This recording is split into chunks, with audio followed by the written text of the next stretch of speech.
Otto, how fares the realm? The realm? Oh, she's just fine. As long as you look past the fat storms out mother crystals and her skies are a roiling cesspit. And Gav? He's with your uncle in the Free Cities, helping Mid with her project. Sent an owl their way the moment the winds turned foul. Still waiting on a reply, though. Do you have any good news? Well, that depends on your definition of good. All right, fine. What do you suggest we do? Oh, no, I'm just a messenger. I leave the scheming to those more suited to the task. Could be that Lady Vivian and Old Tomes have their own thoughts on the current state of things. Could be that they don't. It certainly can't hurt to ask. I suppose not.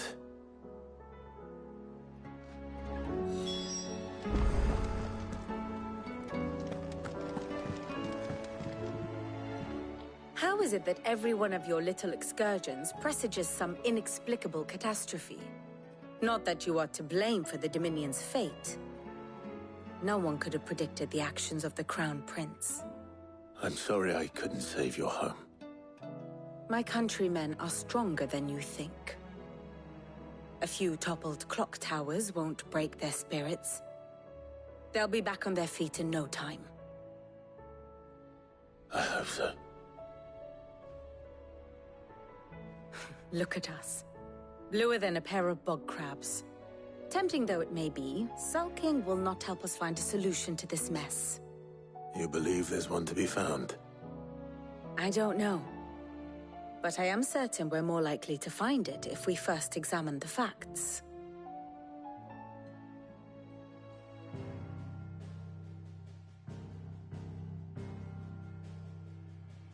Beneath these darkened skies, fear and confusion reign over Valisthea. Oh, the lands around the fallen Mother Crystals had already begun to wilt for want of ether. But not like this. Crystals that filled wells and fueled furnaces, now nothing but pretty shards of rock. And those that hang from the people's necks cast nary a glimmer of light to keep the dark at bay. It is only a matter of time before the common folk convince themselves that the end of days is upon us.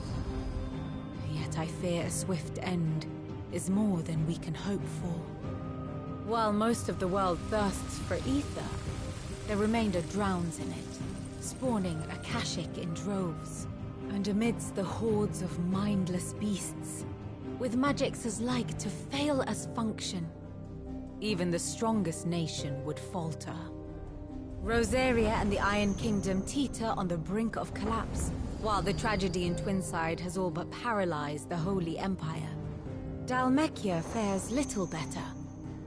Rumor has it the ministers fled the capital after the fall of Drake's Fang, leaving their beloved republic to crumble. Waloed, meanwhile, moves in earnest. The Einherjar has been sighted off-storm. The world, in short, is in chaos. It would seem our civilization was nothing but a castle of sand, to be washed away at the whim of the waves.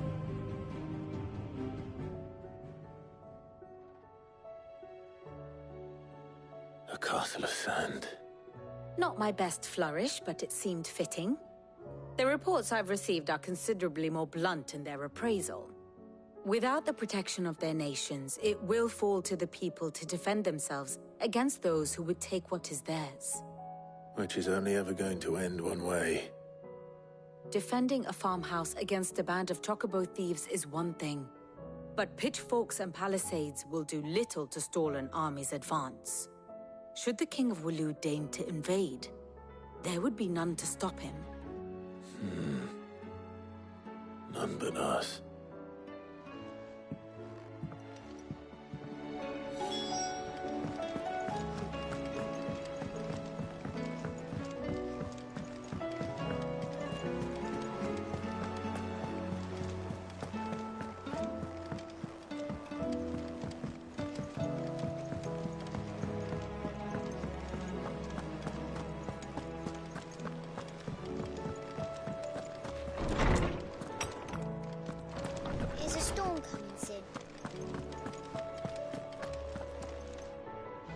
Let me guess.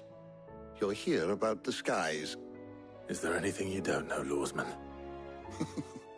It doesn't take a court astrologer to augur the obvious. As for what has disturbed the heavens, that, I believe, is a question the Fallen might be better placed to answer than I. And on the 6th day did the gods tear the sun from the firmament, visiting darkness upon their prideful sons and daughters. But I dare say you remember your childhood lessons on the sins of Zemeckis only too well. You think they're connected? That Ultima was one of the gods responsible? Well, he has certainly exhibited powers that we mortals would associate with the divine. There is nothing divine about him. But he wouldn't be the first god of whom that could be said, now would he? Yet for all the fairy tales that tell of the sins, there is almost nothing in the way of actual historical accounts. Had I the Journal of Moss the Chronicler, I may have been able to tell you more, but alas, I fear all remaining copies have been lost to time. You will forgive me, I hope? Certainly not. Because there is nothing to forgive. Even without this journal, you've provided us ample wisdom. And we will always be grateful for it. Perhaps Otto will be more inclined to share his thoughts when he hears what the others had to say.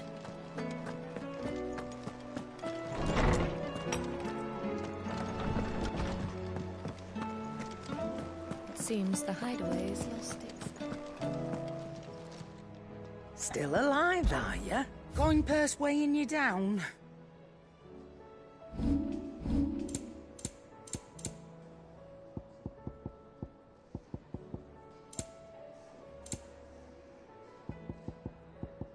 Finished, are you?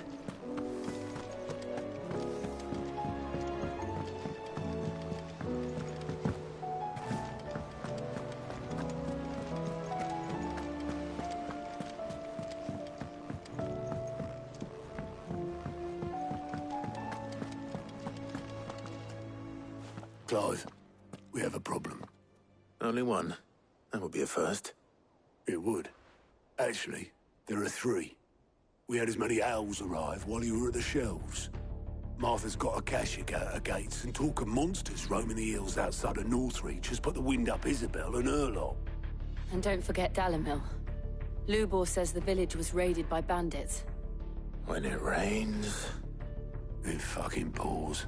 The curse breakers are spread thin, taking stock of the damage in the Dominion. And even if I could get word to all of them, I doubt they'd get here in time to make any real difference. Which means there's only 2 people who can. Jill and I. Let them know we're on our way.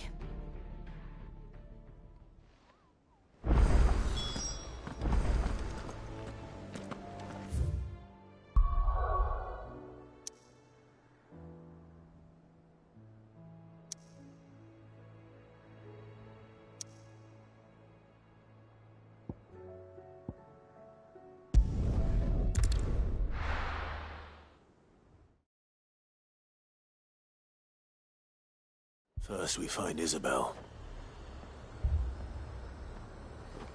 Heard a bloke saying he saw ghosts on the far side of the wall. Ghosts? Then a wall won't stop them.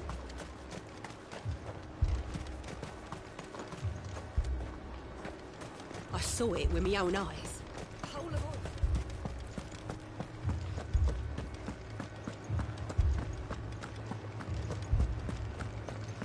4 left for more on the captain's orders. Only 2 came back. I can't do it. I can't fight those things. But you can. You must. For me. For us.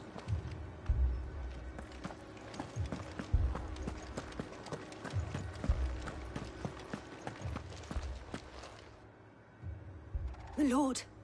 Milady. We received the dame's message. There have been sightings of strange creatures, I understand. With the blue eyes. Yes. Like a Akashic, but different. They've taken so many. I've lost count. Akashic, but different. Ultima's thralls. And what of your mistress? Is she here? Oh, no. She went to the garrison to ask what they were planning on doing about all this. Then we'll look for her there.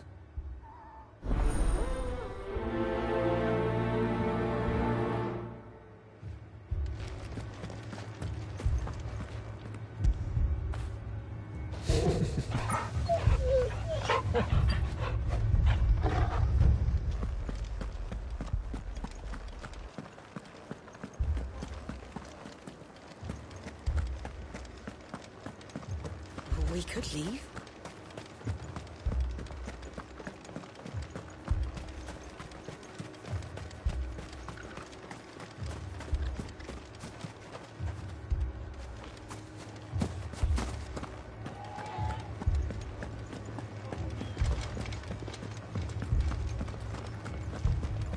The two soldiers were carrying another.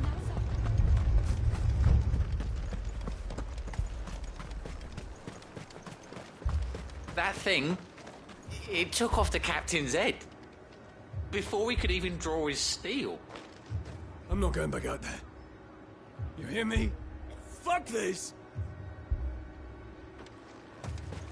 Madame, please! Half the garrison's been slaughtered by those things. We lost the captain this very morning. We've tried requesting reinforcements, but there's been no word from the capital or the Dominion in days! What more would you have us do? I would have you do your duty. Those at the Vale look to me for protection. And protect them I shall. Because they are my charges, and that is my duty. In case you have forgotten, the people of this town are your charges. But more than that, they are your people. Your sisters, your brothers, your lovers. So you have a choice. Lay down your sword and watch as they are slaughtered, or take it up and do what is right. She speaks the truth, you know. This here, it's all we have. It's all that's left. What we have left is our lives! Do you really want us to lose them as well? Not if we don't have to. Look, there's a cask under the captain's bunk. Let's talk about this over a drink, eh? I'm listening. I'll have a word with them.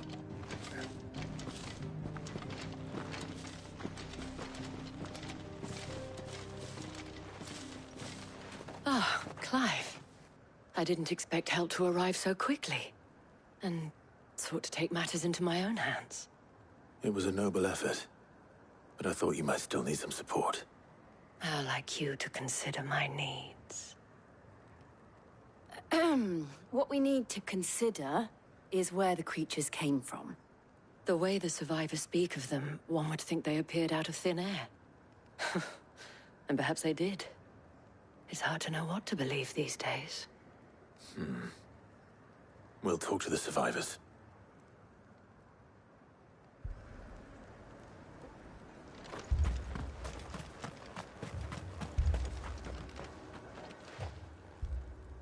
You're a pikeman, yes? What happened? I've got family in Moor. I heard the flood was spreading, so I went to see if they were all right. And a pack of them glowing things found me in the meadow. I ran for my life. I never did get to the village. Leave that to us. But my family... they're still in the capital.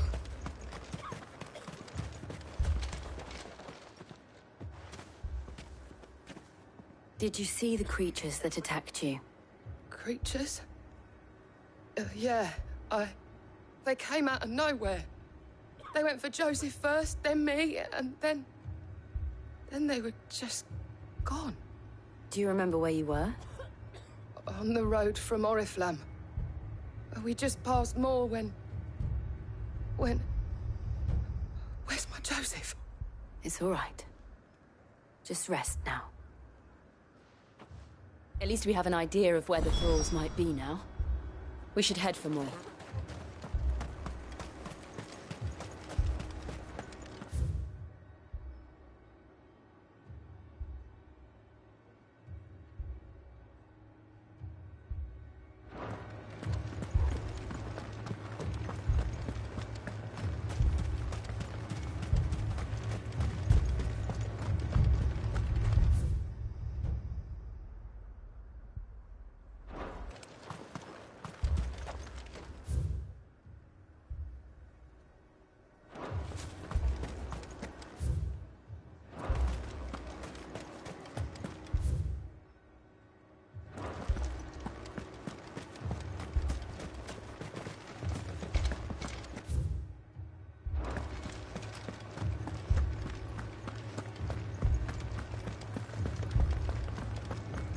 It was all they could do to escape.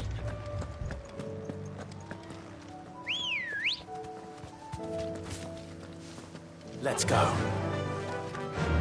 Fly, Ambrosia.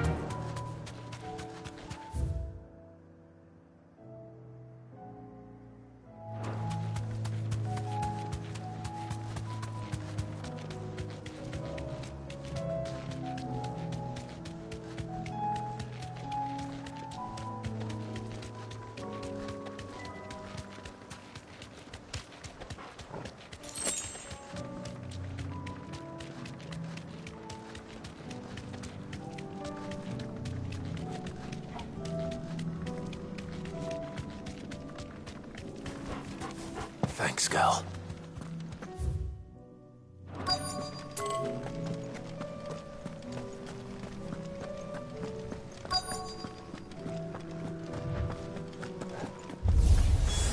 Clive, look!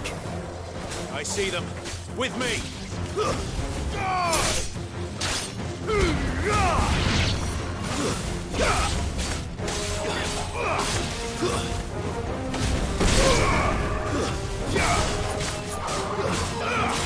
Give me thunder!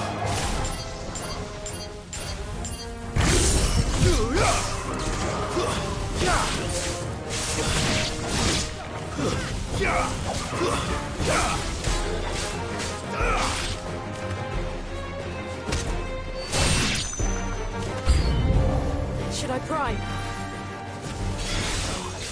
Save your strength.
It's over.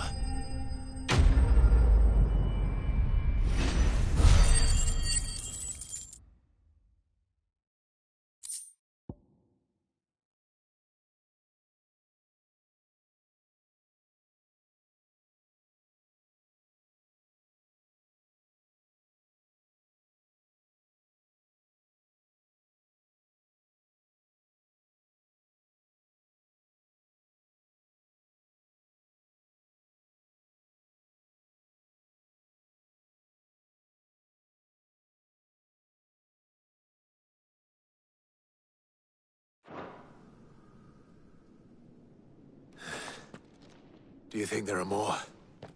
There are always more. But I'd say we've done what we can for the time being. Then we should let Isabel know.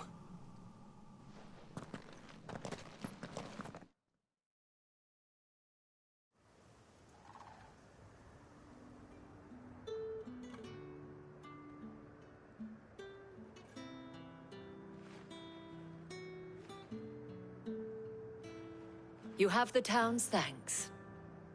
Don't thank us yet. There will be more. Many more. And you'll need to be ready for them. Oh, we shall. Isn't that right, Captain? Yes, milady. The garrison will be ready.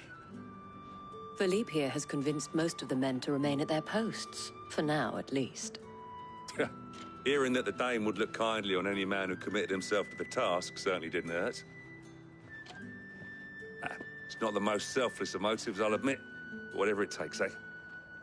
Now me, I never needed convincing. I became a soldier to protect the people I love. And the people I love include the ones standing before me.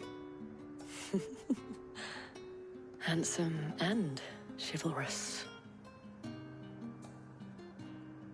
Now, if you don't mind, I have sentries to post. Milady.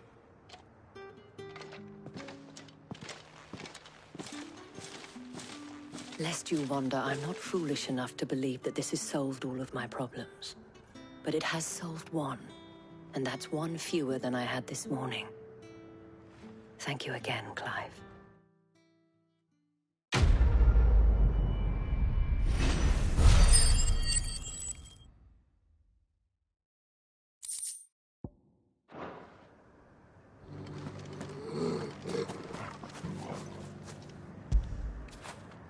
Fetch!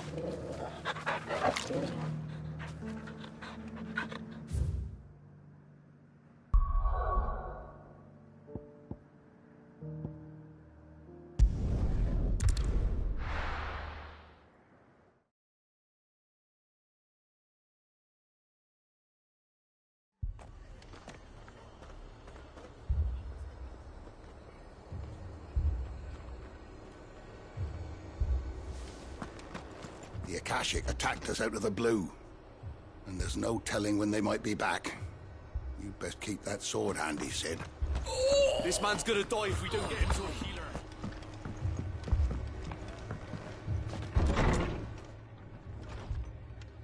Martha.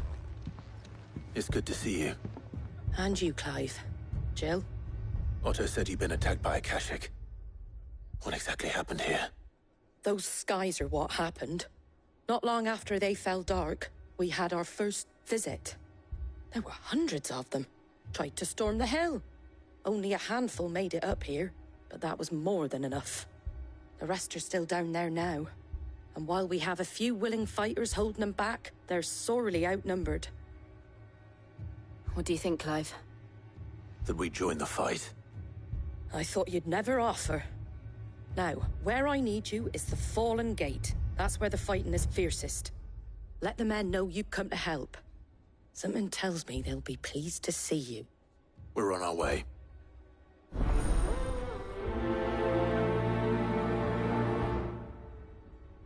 They were too fast. Do you think there were as many as Martha said? More.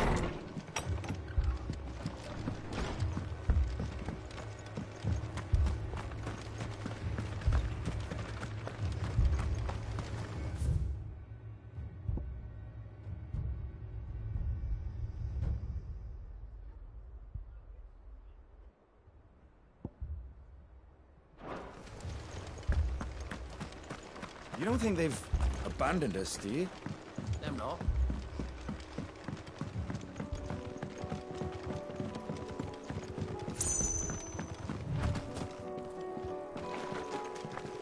The barricades we've set up around the town won't hold the Akashic back for long.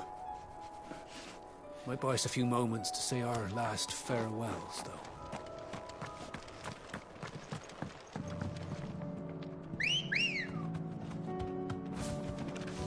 Good girl. Run like the wind.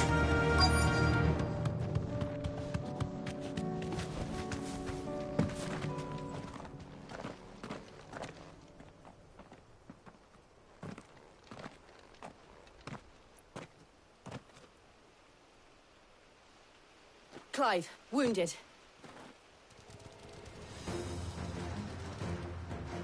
We deal with the Akashic first.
These men don't have the look of hired swords.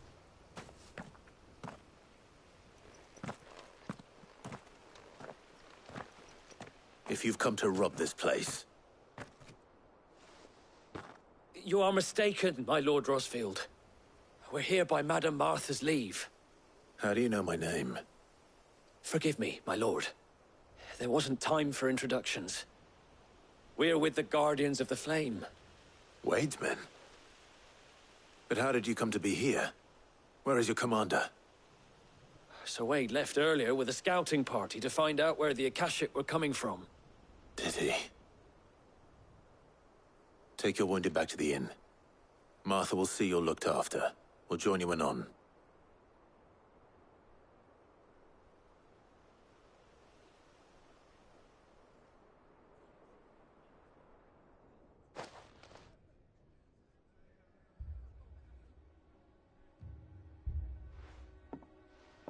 And to think you took them for thieves. A fine reward for holding off the horde, that is. When did Wade and his men arrive? Not long after Rosalith fell. The Guardians asked me to shelter some of them that had lost their homes. They were making ready to leave just as the skies turned, and we agreed it was best we stuck together. Martha! Trouble! The scouting party's almost at the lift, but they got a pack of Akashic snapping at their heels! And they've got wounded with them! They're not gonna make it! Damn it all.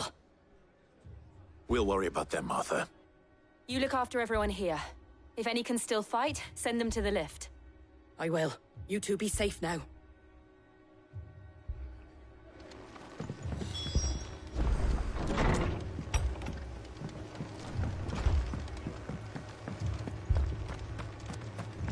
My brothers. Mad dogs. Beloved.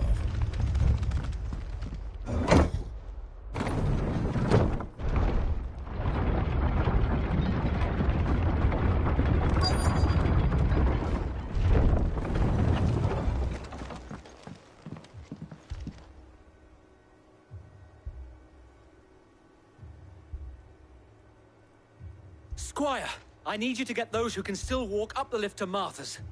But what about... I didn't ask, Oscar. Sir. Sir Wade. Lord Rosfield. If you aren't a sight for sore eyes. Martha seemed to think you might need some help. And by the looks of it... We thought we could sneak by them. But we didn't know there would be so many. How could we have? Behind you!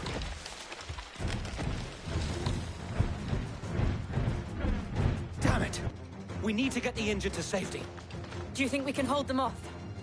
We can certainly try. Are you with us, Sir Wade? Always. Then let's do our duty.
Is anyone hurt? I don't think so. And yet again, you've pulled me from the flames. It's just a pity I keep walking into them. You've never been one to shy away from danger, Sir Wade. Like any shield worthy of the name. I see you're all in one piece. Martha! Is something wrong? The lookout saw smoke coming from down Eastpool way. Too thick to be a hearth. A second horde. Feel like finishing the job? Always. Jill and I will make for Eastpool. You'll need to move the injured without us. Don't you worry about them. The moment my men are safe, I'll follow. Good luck.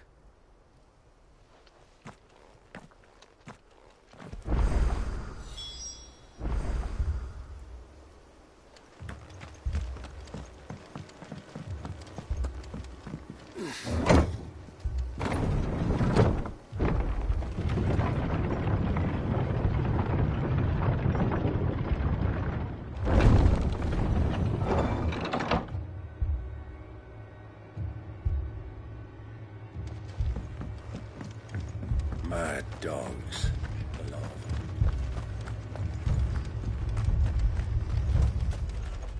Anything catch your eye? Thanks very much.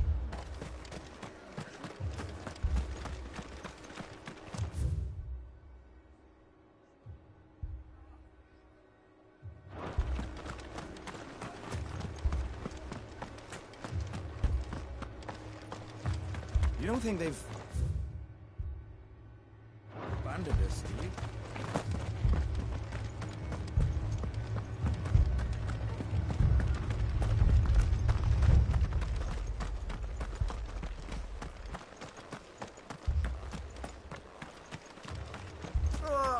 Just patch me up as quick.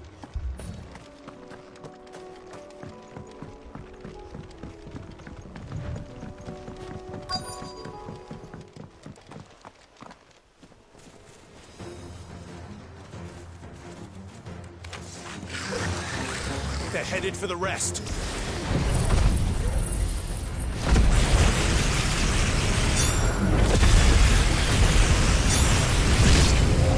We have to slow them down. Martha and the others won't be ready.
Something's coming.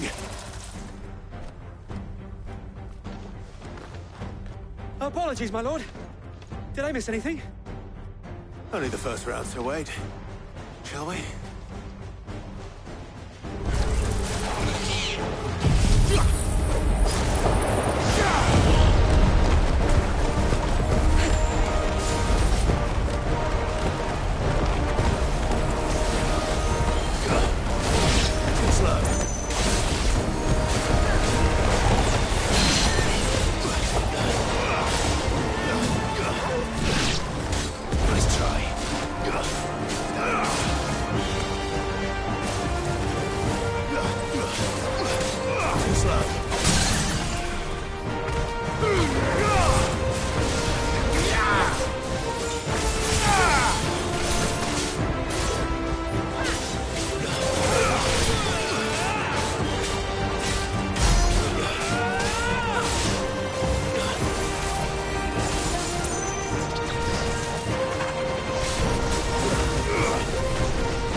Do you see any more?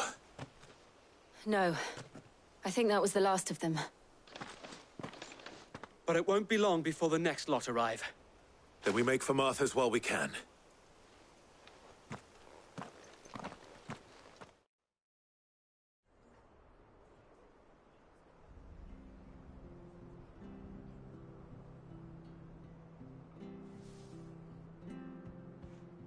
What did you find out there? The same as Sir Wade. Scores of Akashic. Well, wherever they came from, they're gone now. Our lookouts say the lowlands are clear. Hopefully we'll have enough time to lick our wounds. How many of your men were injured? A damn sight less than if you hadn't turned up. Thank you. It was a hard-fought victory. But as long as the skies remain dark, I fear the Akashic's numbers are only going to rise. It's not a matter of if the Horde will be back, but when. And whether that's sooner or later, we'll need to be ready. The inn here affords a good view of the land, and is easily defendable. I'd like to make this one of our outposts. What do you say, Martha? You'd have more men to guard the rest. Well, when you put it like that, of course they can stay.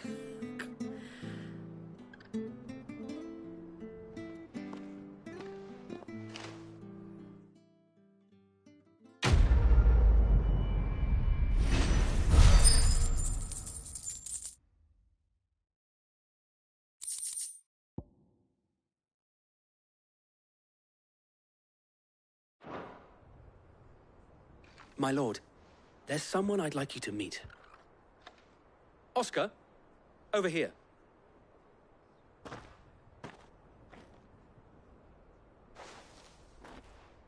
It is an honor to make your acquaintance, Lord Rosfield. I am Oscar. Oscar of House Murdoch. Murdoch?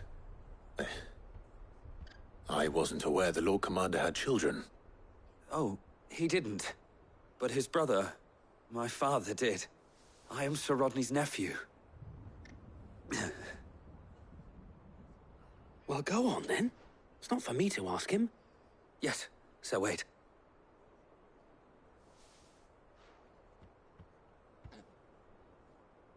If it please you, my Lord Marquis, might you take me as your squire? I would learn the duties of a shield from the finest. I'm sorry to disappoint you, Oscar, but I'm a shield no longer. Nor was I ever the finest. And spending time in the company of an outlaw hardly seems a fitting education for one aspiring to take his oaths. My Aunt Hannah once told me that a man is not defined by his title, but what he does in its name. You have accomplished much since taking on the mantle of Cid, winning no little honor in so doing. And I would sooner serve under an honorable outlaw than an unworthy shield. Not that Sir Wade and the other Guardians are... I mean to say that, they're... It's all right. We know what you mean. There is only so much the boy can learn from me, my lord. But a squire... Would that really be so bad? You were a squire once. And I'm certain Sir Rodney would approve.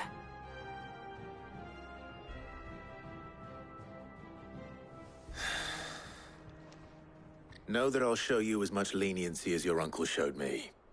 I would not have it any other way.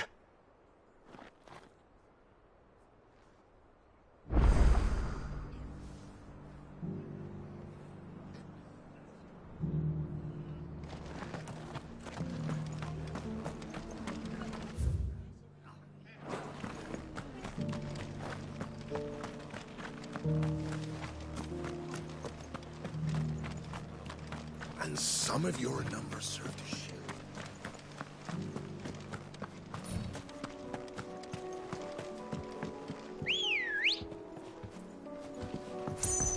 Let's go.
Certainly quiet. What if I were a giant antelope?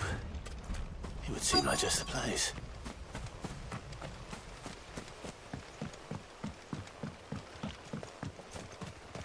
I doubt we'll find one bigger than that.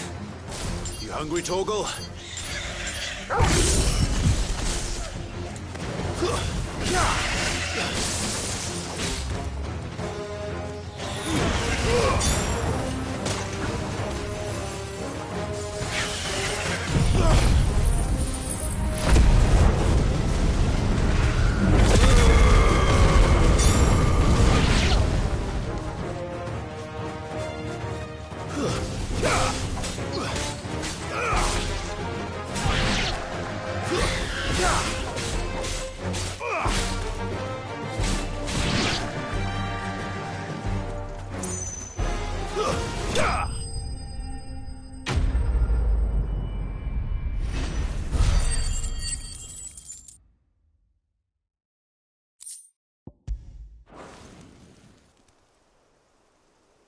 Now,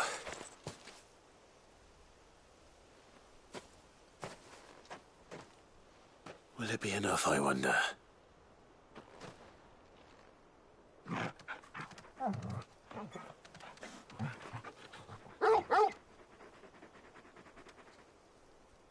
I say that answers my question, which means we owe the lawsmen our thanks. You're just a big puppy, aren't you? A very big puppy.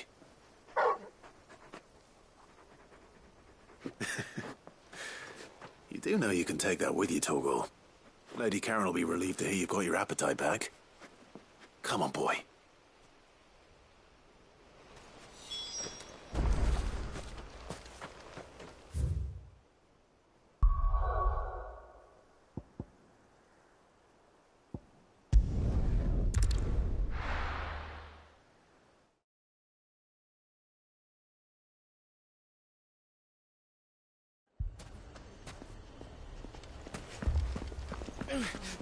Fucking thieving bastards! If you're wondering why Dalimil's in such a sorry state, you can blame the bandits. Them and the mercenaries who are guarding the gates. Though I can hardly fault them for running. Fighting would have meant death. It did for more than... Shop? Why would I...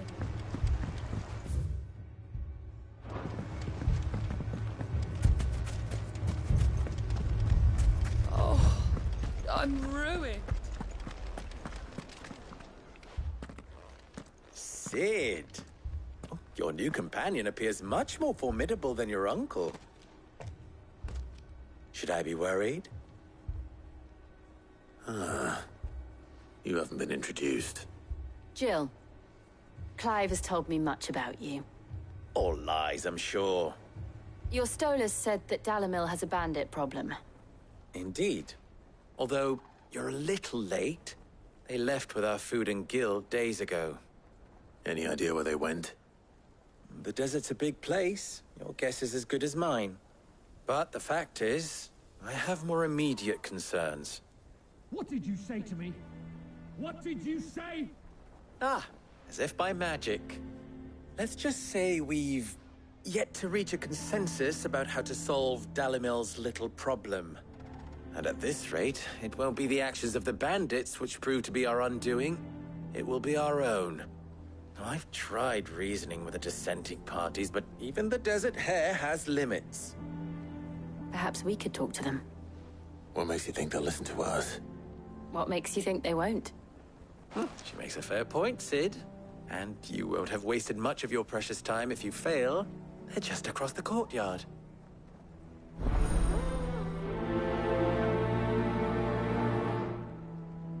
Suppose we just follow the shouting.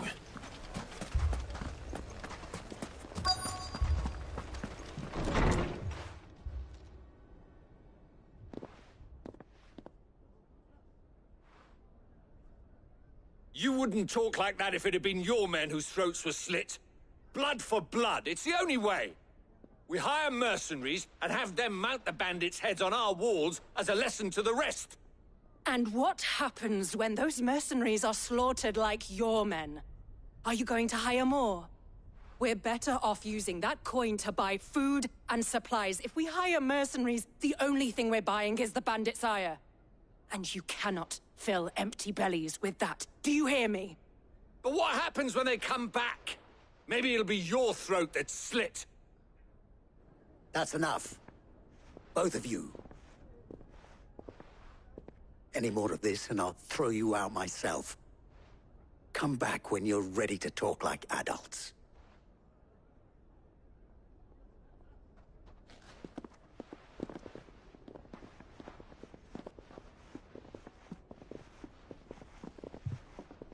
Victor.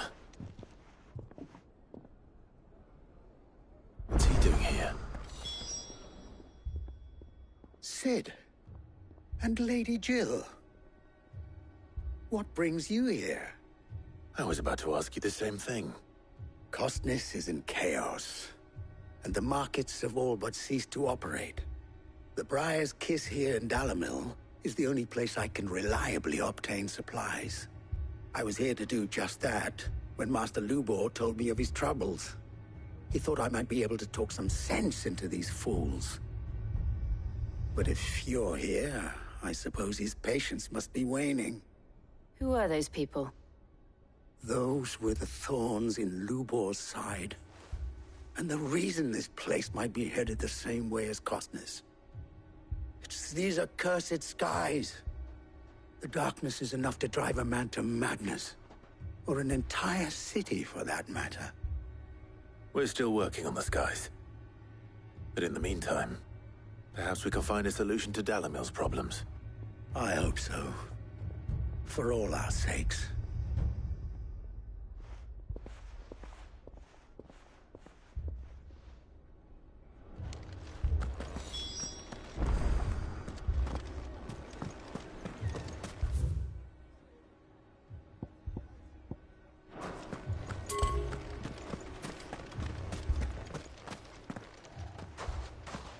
So, you see my predicament? What I saw was a room full of people who were angry and afraid. And with good reason by the sound of it. But if left to smolder, that anger and fear could set the entire town alight. My thoughts exactly. What to do?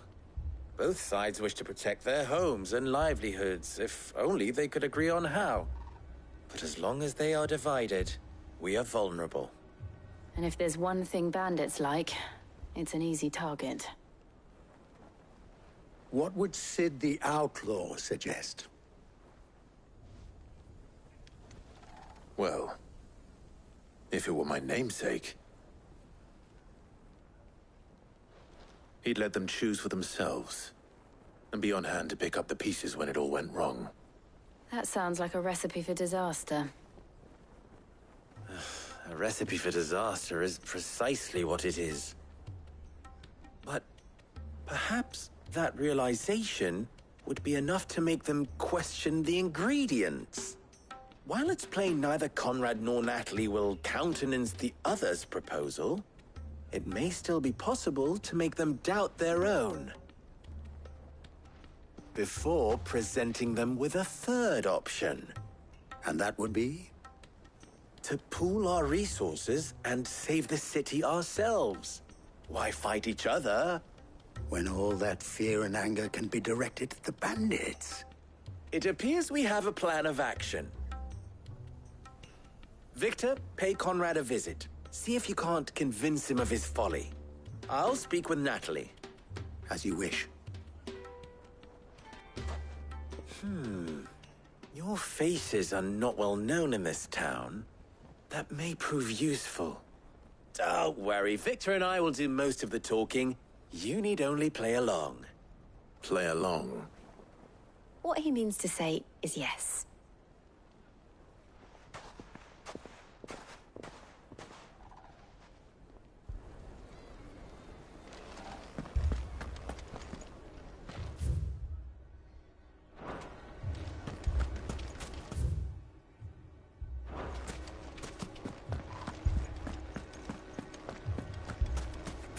Picture it, Conrad.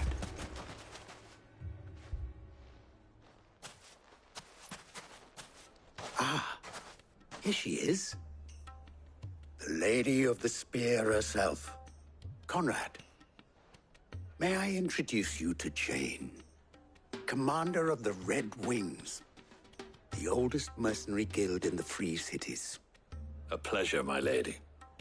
The pleasure is all mine. As I told you, I summoned the commander here from Canver to inquire about a contract. Victor says you told him no. That there aren't any men left to hire. Is that true? True as the crystals cracked.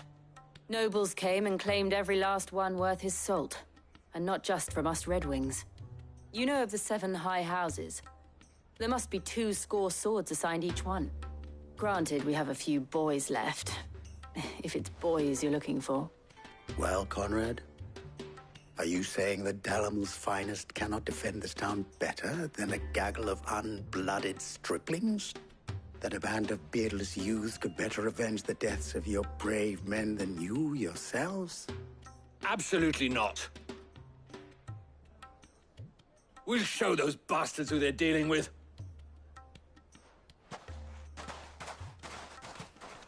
I can't believe that actually worked. Conrad's not what you call the brightest candle in the crypt. And there's a reason why I had you do the talking and not Sid. Well played, my lady.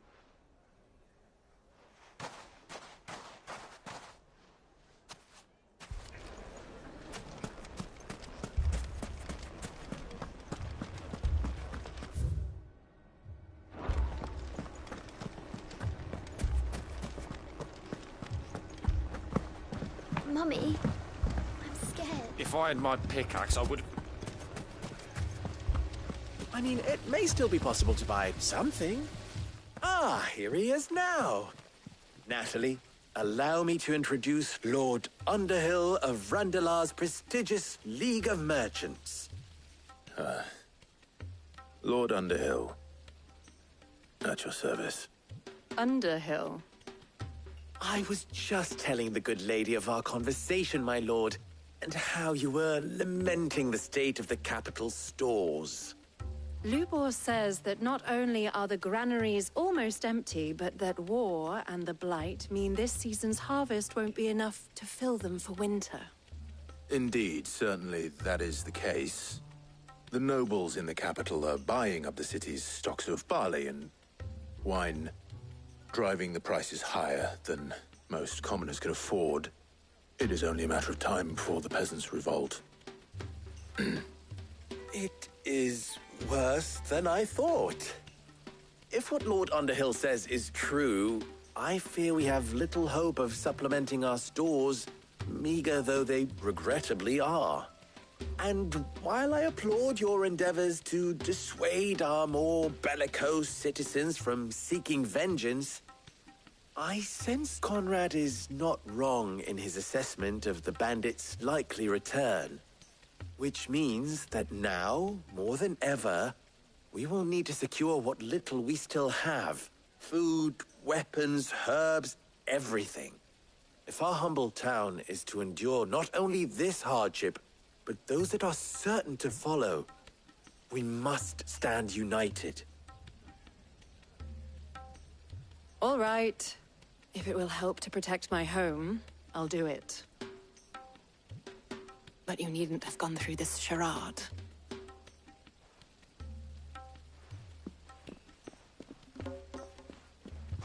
Thank you, Clive. Your performance was nothing if not workmanlike. She saw right through it. I didn't say it was good, merely that it produced the desired effect. Now, my scouts should be returning shortly. Meet me back at the Briar's Kiss, and we shall see what we face.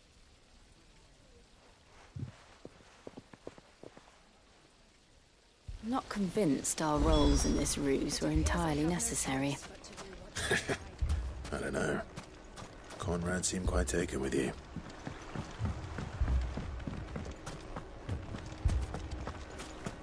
Oh, I'm ruined. Good news, Sid. Both Conrad and Natalie have somewhat gracefully accepted their new roles.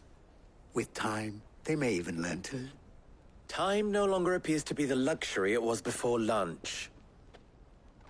I take it your scouts found the bandits. Technically, it would be the bandits who found my scouts. It appears they march for Dalimil as we speak. All of them. You're not serious. They don't just want food, they want the whole damn town.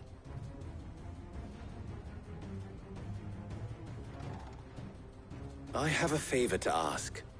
I'm told the bandits march in 2 groups, one from the south and one from the desert, in a move doubtless intended to stretch our already gossamer-thin defenses. Very well. Jill and I will meet those from the desert. But what of the rest? The rest, my friend, the city shall fight. Together. The stakes, I concede, are high. But if this does not unite Dalimil, nothing will.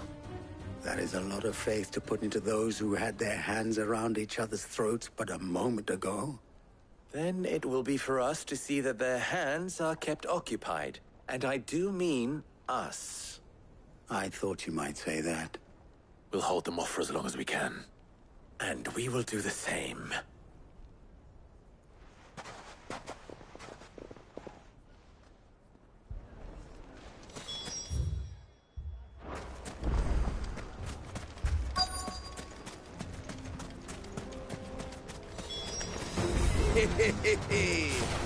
The women folk have come to welcome us. I'll take that one. He's all yours.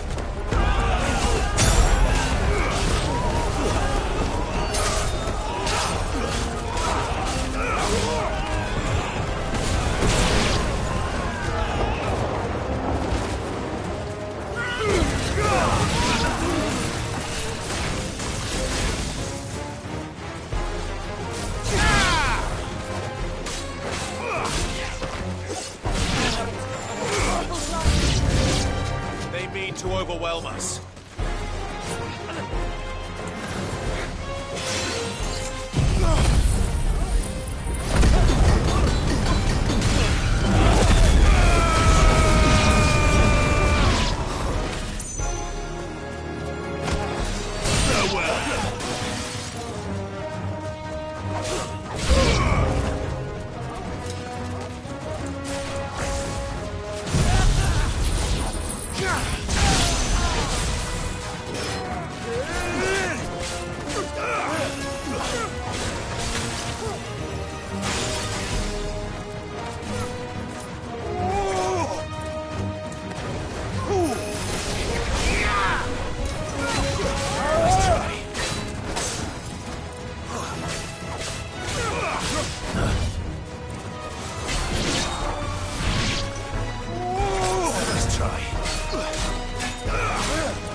The townspeople. Could they have held out? I don't hear any fighting. What do you think? That we should hurry.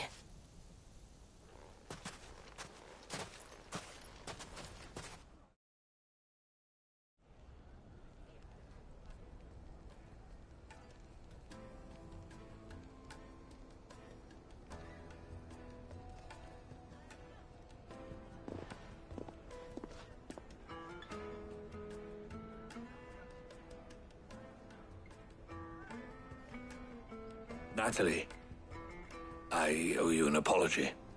You did well out there. The inn would have been lost had you not held the line. Without you, there would have been no line to hold. You saved us, Conrad. You saved Dalimil. We all saved Dalimil.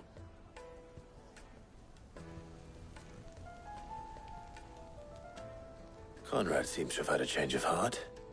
I'd say they both have. I take it from your presence that our visitors from the desert won't be joining us either. Pity. The plan worked, Sid. Granted, it only took an army of bloodthirsty bandits at our gate. Calm now, Victor. Why quibble over the details? We are united, and that is all that matters. As for you, Sid, you fight considerably better than you act. I'll take that as a compliment.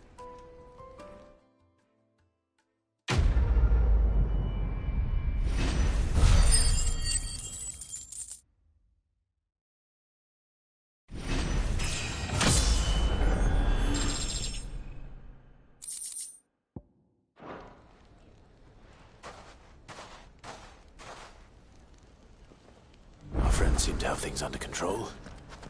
For now, at least. People take notice of wealthy men. Shouldn't be too hard to track down Karen's collector. Lubo did well to bring Conrad and Natalie together.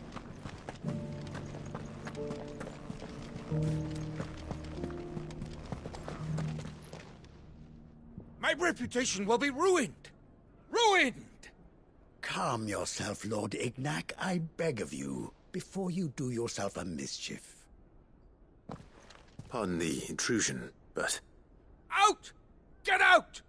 I paid for these rooms so I wouldn't be disturbed. Leave me be! Please, allow me to apologize. His lordship is going through a difficult time, and he's never been fond of guests arriving unannounced. Radim! Get rid of the filthy oaf this instant! Very good, Lord Ignac. Would you mind stepping outside for a moment?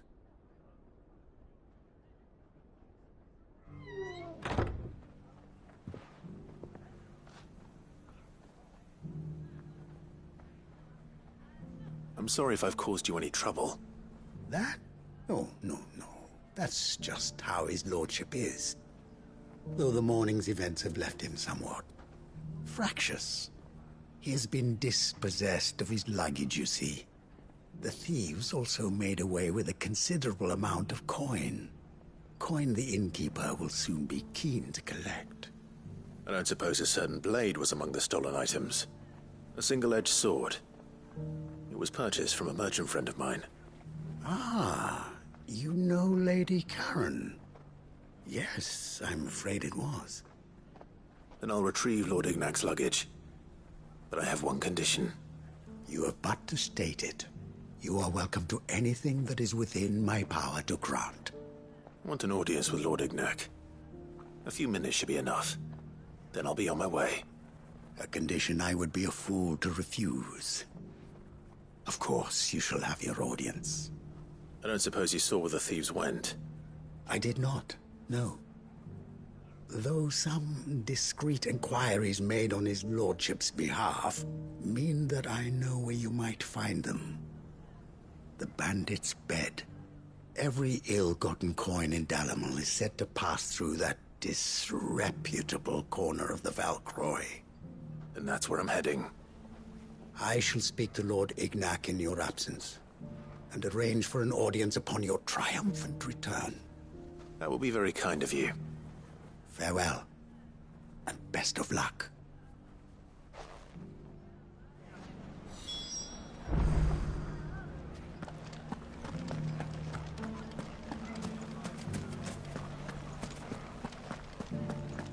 So, where did you learn to swing? You fought very bravely.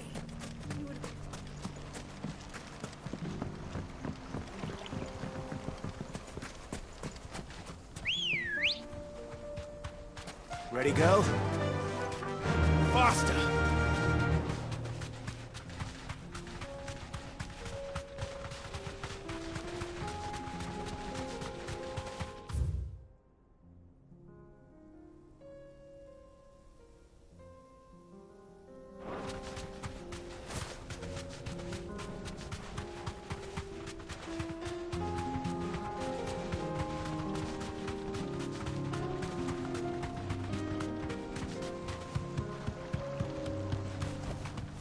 To the stables, girl.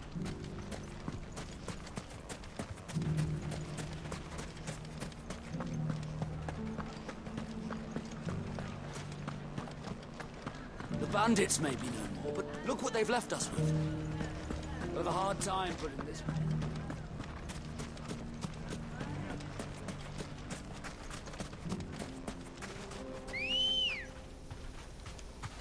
Let's go. Fly, Ambrosia.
We've got company!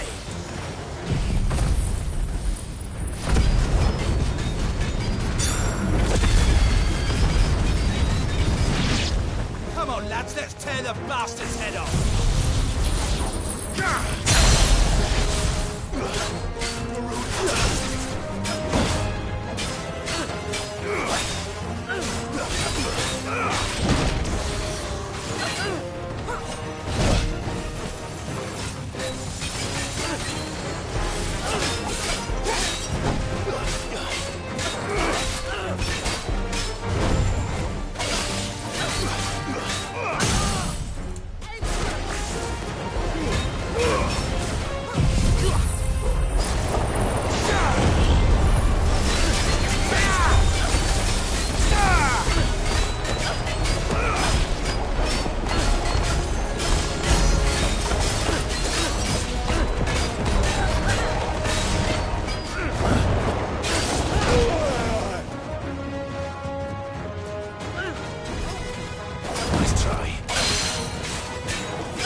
This must be Ignac's luggage.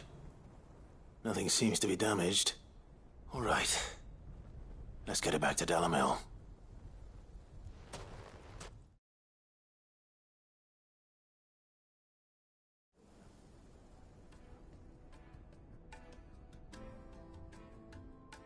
I hear I have you to thank for the return of my effects. What shall I call you, my good man? Wyvern. Glad to make your acquaintance. A formidable name indeed. Well, Wyvern, I appear to be in your debt. Radim here tells me you wished for an audience. Is that all? A few moments of your time should suffice, yes. You're a peculiar fellow, Wyvern. All right, speak. Master Wyvern was wondering if you could tell him about a certain single-edged sword you recently acquired. Oh, a true work of art, that one. Karen drove me hard on the price, but I would have sold her Radim here to get my hands on that sword. It was made in the Outer Isles, far beyond the Twins, and is used exclusively by the practitioners of a unique school of swordsmanship. They believe no combat should ever exceed a single strike, and hone their blades to such perfection that none ever does. Each sword is made for that one perfect stroke, and for that stroke only. They crack upon a second blow. There's a brutal sort of beauty to it, really.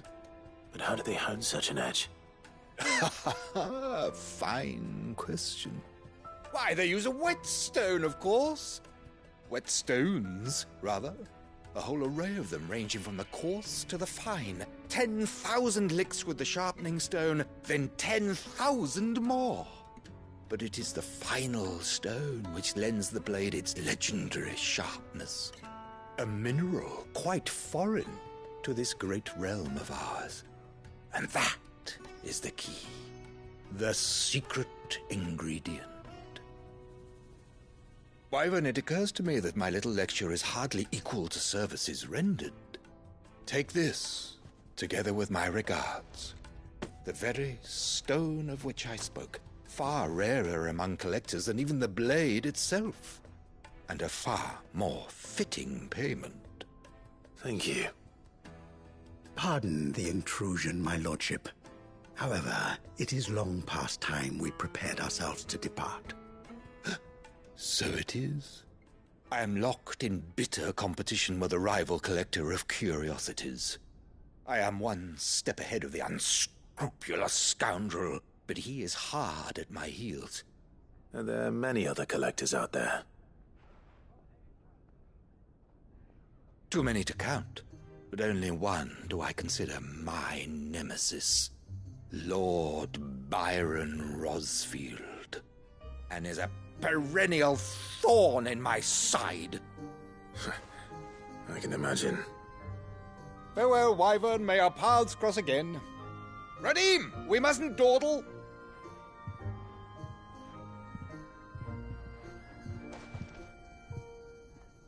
I think his lordship is rather taken with you, Master Wyvern. Thank you again for your assistance. Coming, my lordship. I'll be right there.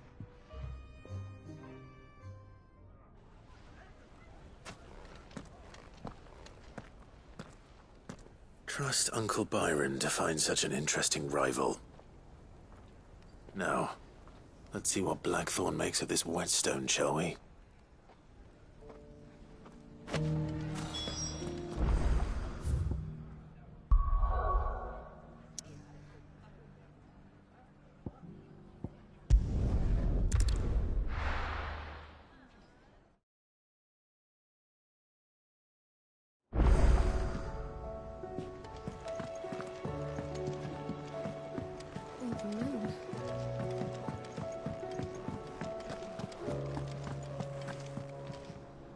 I noticed you and Torgal had gone off somewhere.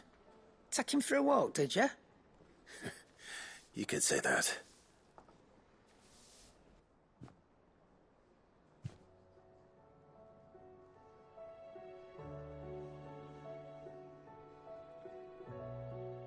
So, Molly's leftovers weren't good enough, eh? That'll teach me for treating you like you're still a pup. All right, no need to shout. Now we know what you're after, I can see about getting some in. Speaking of which, I brought one for later. Can I leave it with you?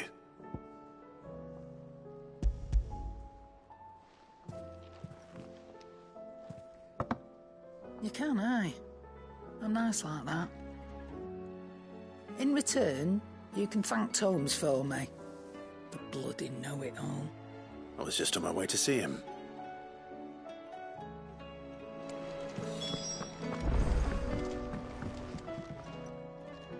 Sorry for the wait, but hopefully he'll agree it was worth it. You learned something about that sword, then? I did better than that.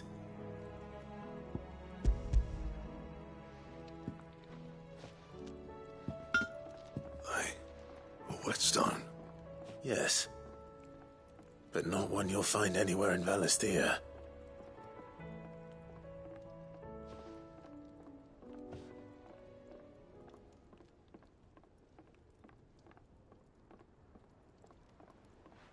No wonder I couldn't get the same finish on the grinding wheel.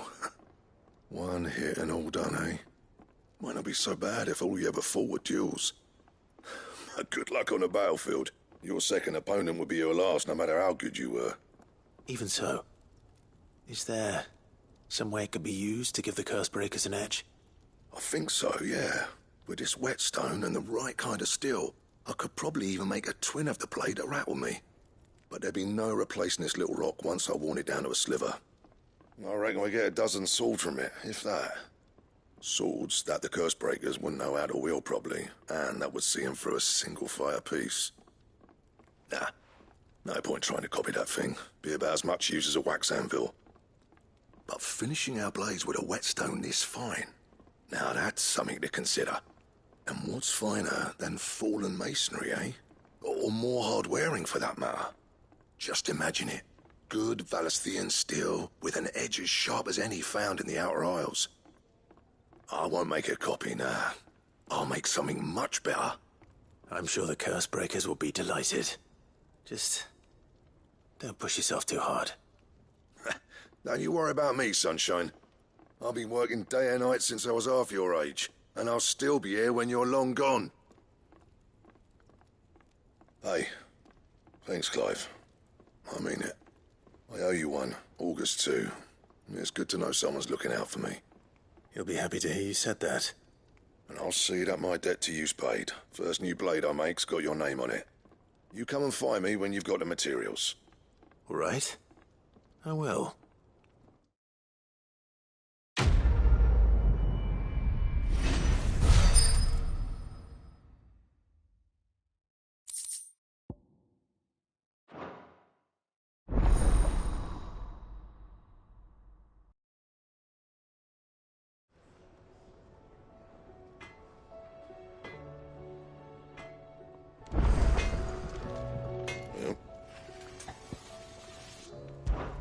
So, what'll it be?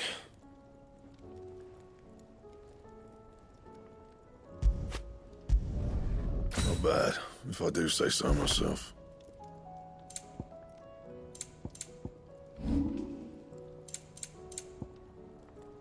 Anything else?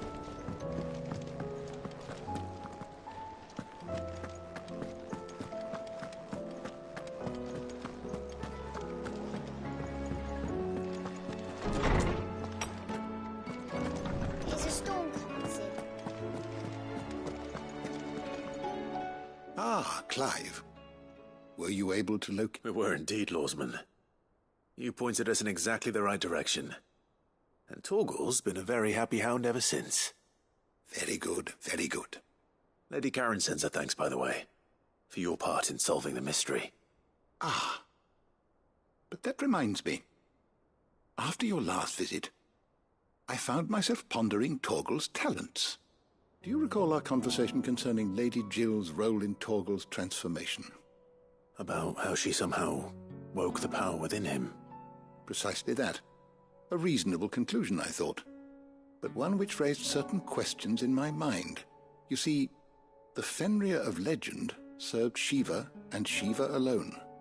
And while the powers attributed to him are certainly impressive, the records imply they are somewhat different in nature to those you described Torgal as having used. What are you suggesting? That Torgal may be the beneficiary of more than one icon's power. Consider that in addition to Lady Jill, he has served as a loyal companion to you, your brother, and even the late Cid. In short, the icons hitherto near at hand, or should I say at paw, have been diverse and plenty, and that number has only grown as the realm's dominance have fallen to your sword. One can but speculate as to how all of this has affected Torgal. He has seemed more fierce of late. And if I am not mistaken, he will grow fiercer still. We are fortunate indeed to be able to count him amongst our allies and not our adversaries. Oh, he's more than an ally. He's a friend.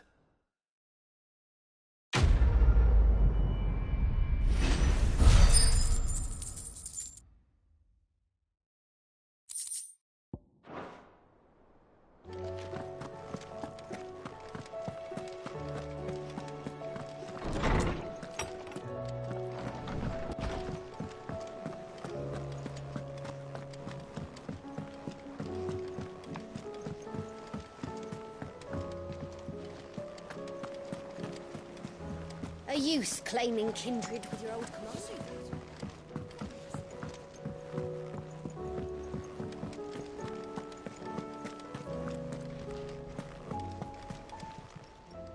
How may I help you today, Clive? You earned this. All yours. Best of luck out there, Cid.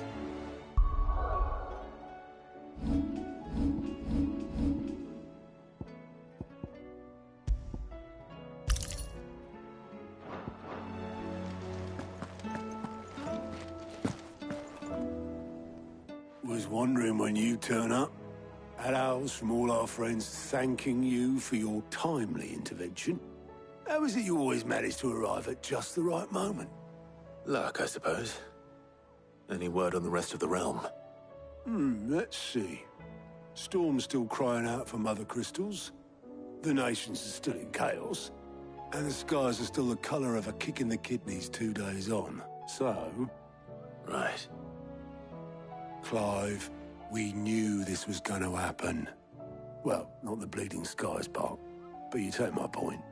Now's not the time to second-guess yourself. Now's the time to visit the infirmary. Tyr says your brother's awake.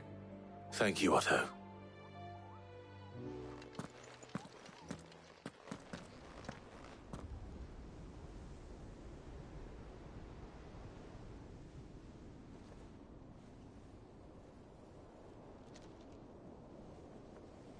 So it was not Sylvester, but Olivier who served as Ultima's puppet. And when Dion learned of this, he sought to slay the fiend.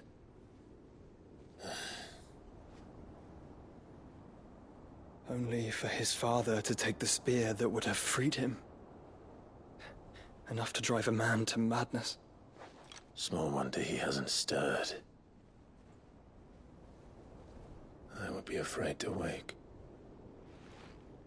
Had I but reached out to him sooner, warned him of the threat Ultima posed. But now, both an empire and her prince lie broken. Joshua, what do you know of Ultima?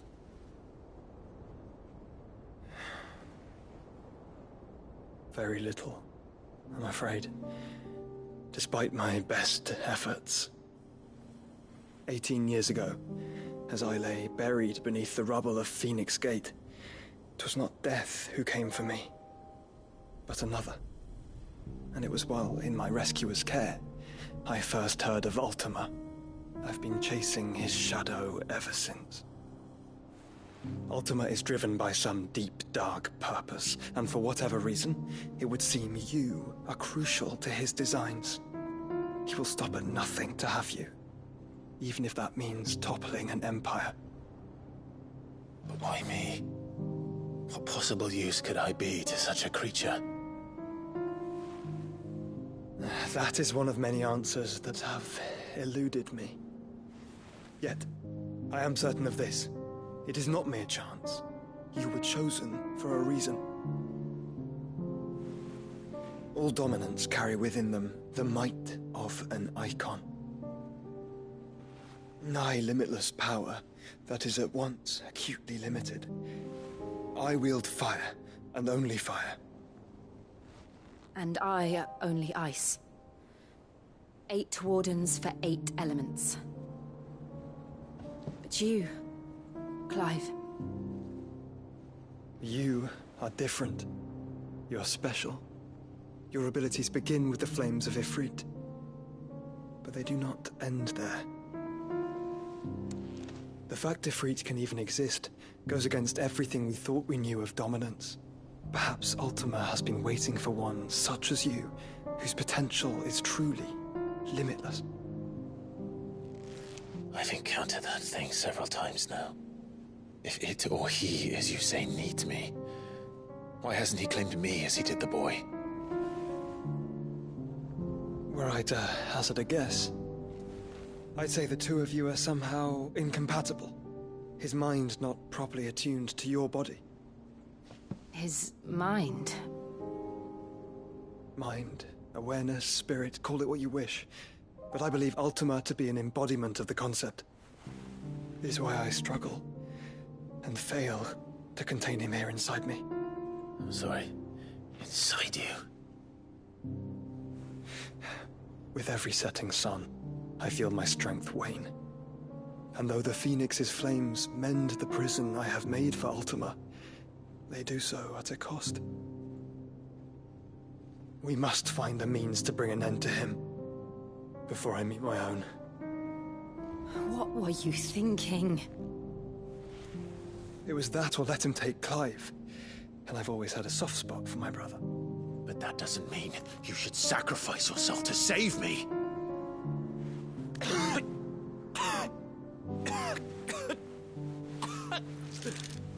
Joshua! Clive! It's Gav! There's an army of Akashic at the gates of Canver.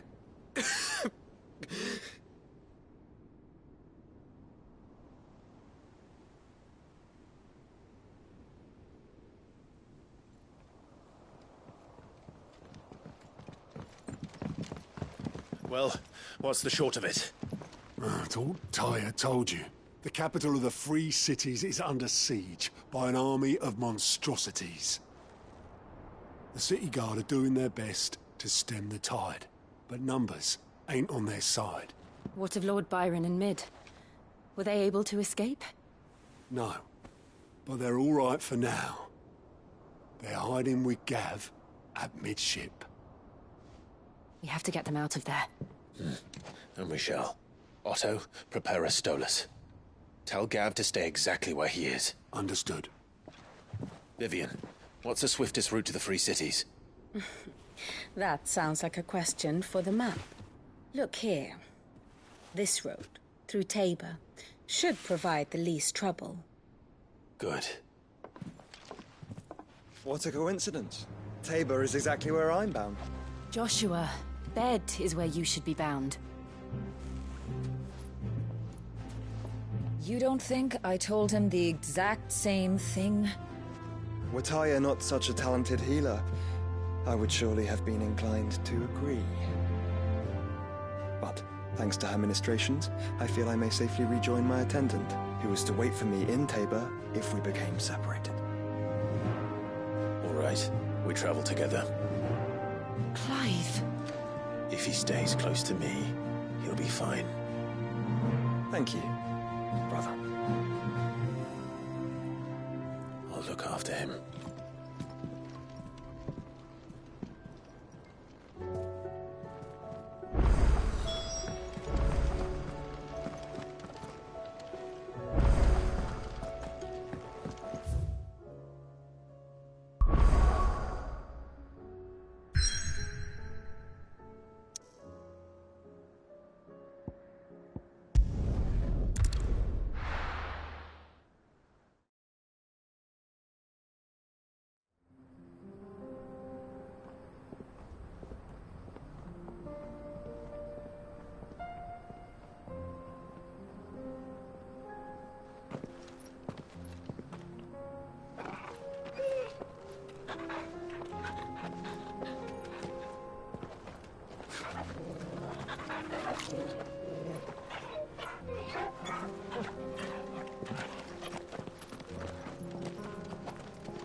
It's like a dream.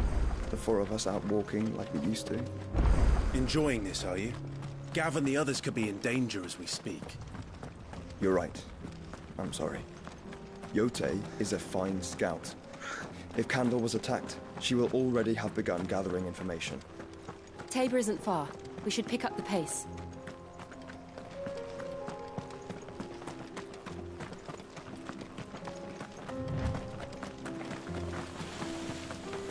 We can use the ruins to cross the ravine. Assuming they will allow it, the Echoes have a will of their own.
Tell us about Yote, Joshua. She's strong-willed, loyal, and deadly with a blade. Much like Clive, but with better manners.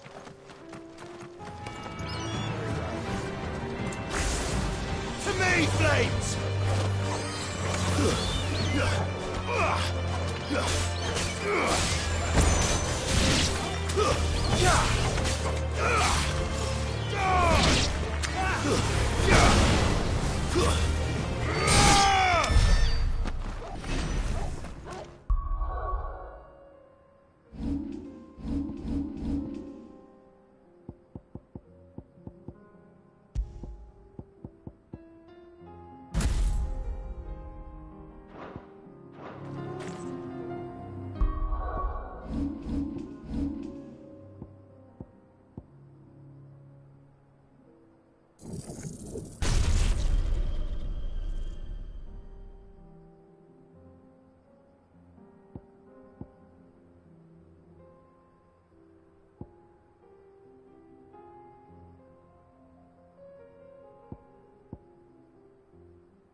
You're injured.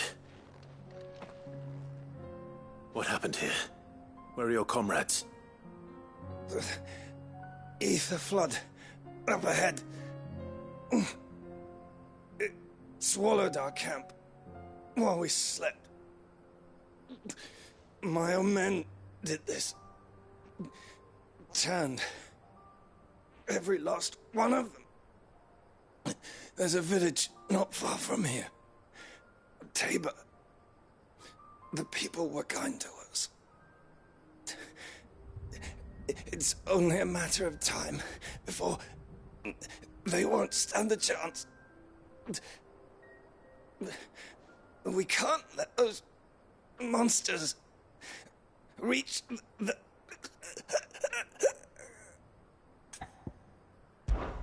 I'll go. You catch your breath. Thank you. Our encampment is up ahead. Just off the track. They must not reach Tabor. Forgive me, Lord Kupka. Rest well, soldier.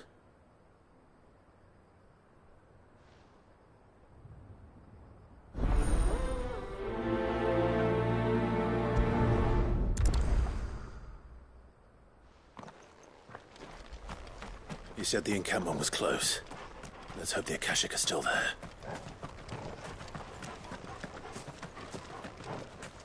Another ether flood. They're everywhere now. We can't go around it. Then we'll just have to... Good. I got here in time.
Someone there!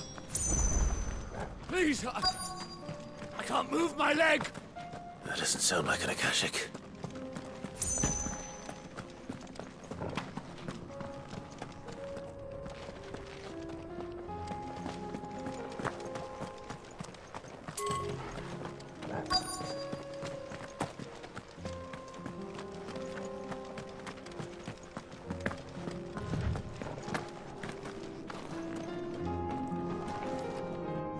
With the battalion? I am. I heard the fighting. Are the others? Taken care of.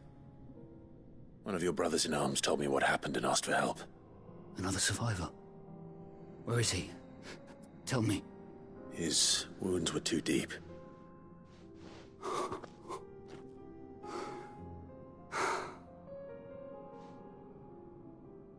He was right to send you. Those things you slew are no longer my brothers. Tabor is safe thanks to you. Here, you've earned it.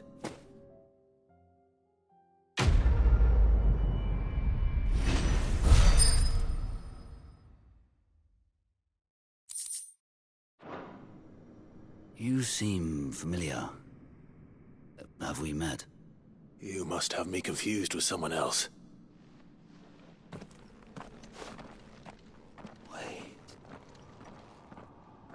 That scar. Son of a whore. You're Sid. I was there, in Cosnis, when you killed my brothers. I was there in Rosalith, when you killed my commander! My war with Hugo Kupka is over. I bear no ill will toward those who followed him. And what of my ill will? Coward! Draw your steel. Lord Kupka shall be avenged! When your wounds have healed and your head has cooled, come and find me if you must. Though I hazard your life would be better spent in service of those who need it. Or have you forgotten your oath to the Republic? My oath?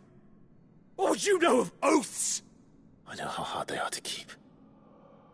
Which is why I'm giving you the chance to keep yours. No. I won't be deceived. Lord Kupka told us of your crimes. You are an outlaw. A murderer, not some man. Like you or anyone else. I am nothing like you. But if you're not gonna kill me, then go. Leave! Just know that I will find you, Cid. Someday.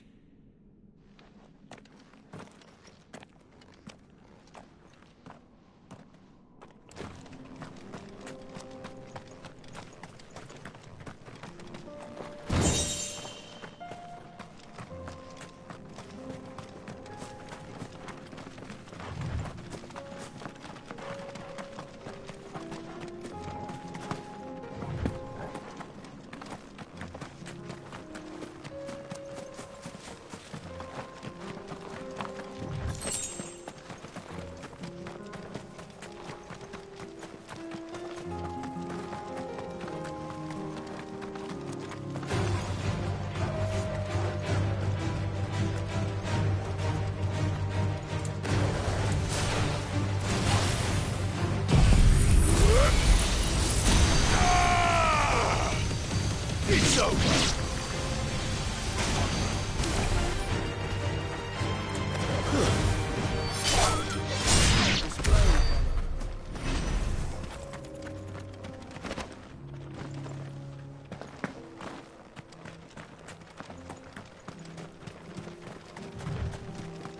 We're nearly there. Have you been to Tabor before? There are a few places I haven't. Welcome, travelers. We don't get many visitors here in Tabor. Where now, Joshua? There is a residence just inside the city gates. She awaits us within.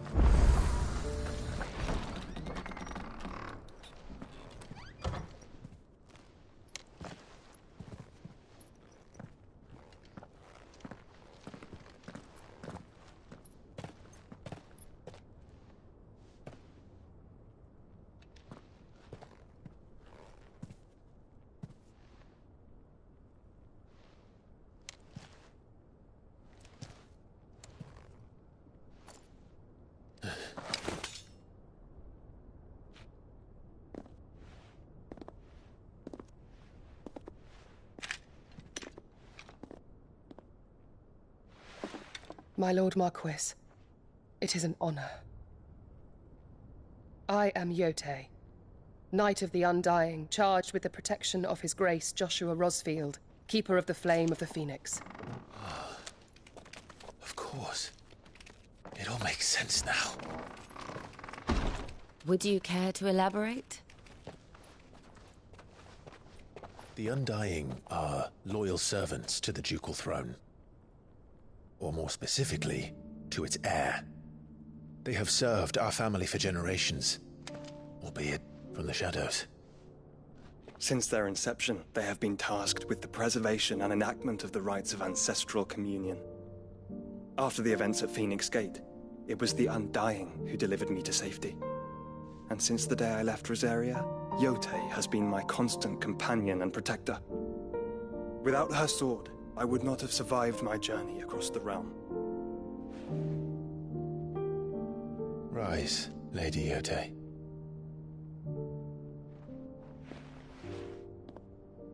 You saved my brother.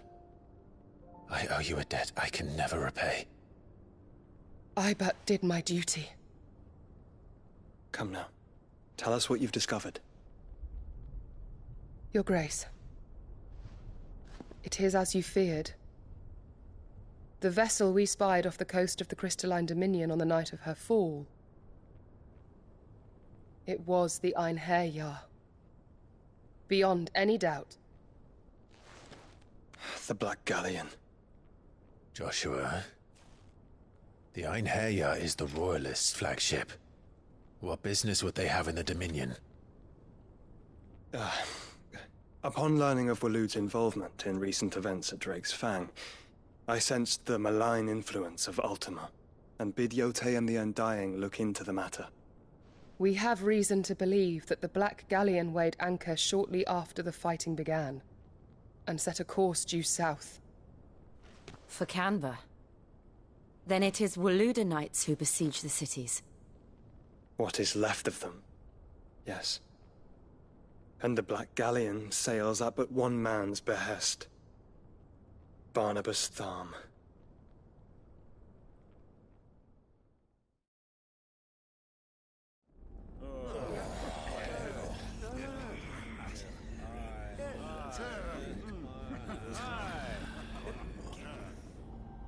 But are we truly safe here in the Agora? The city guard have been paid, if that's what you're implying. All the more reason for them to run. Well, you are free to leave, Lord Minister. Markets abandoned, warehouses aflame, blackened hulls choking every port in the capital. Canva is ruined.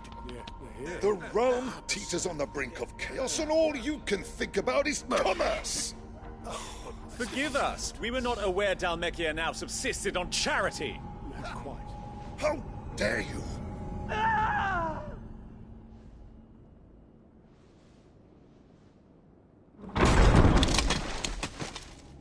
Distinguished members of the Council, you must forgive His Majesty this intrusion. What is the meaning of this? A trifle crowded, but I fear it will have to serve, my liege. Very well. My colleagues, do you not see? The king! He has come to save us from the Akashic!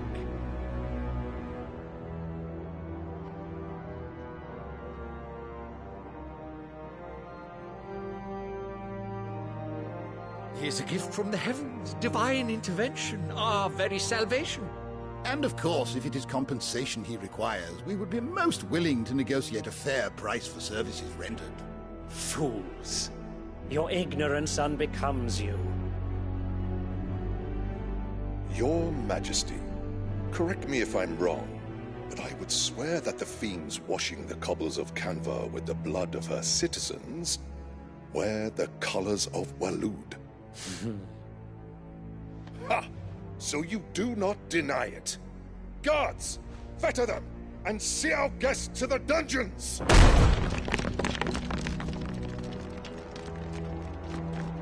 Enough.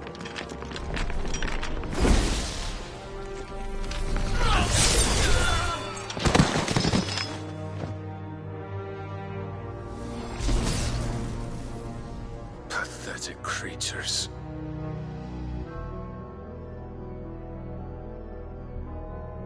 That you should imagine yourselves worthy of salvation.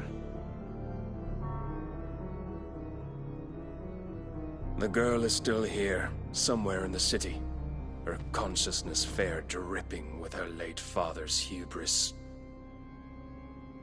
A consciousness to which Mythos is inextricably bound and inexorably drawn. See that he is made welcome. Yes, Your Majesty. Come, Mythos. Surely the prince's light cannot have sated you.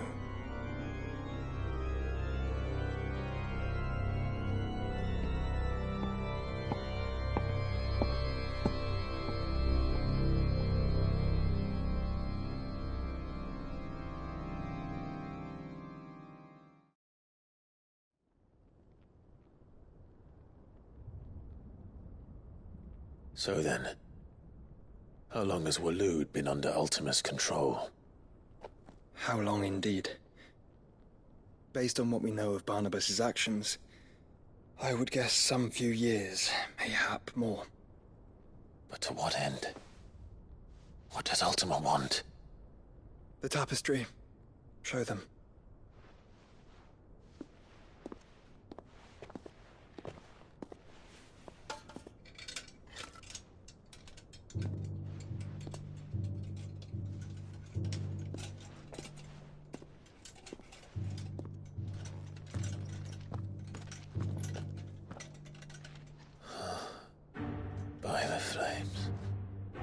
Phoenix Gate, Drake's Breath, and now here. But what is it? It is old, ancient, even. Naught remains of the faith it represents, save what can be gleaned from the image itself.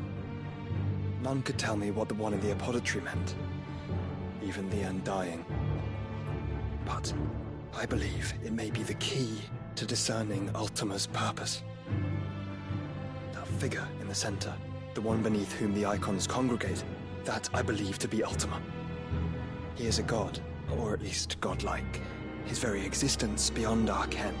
The icons, and by extension their dominants, are meant to be his subjects, and while some, like Barnabas, have accepted this role, others have rejected it. Like you, Clive, which is rather inconvenient, as it appears he needs you most of all. And gods don't like to be disobeyed. No, I don't suppose they do.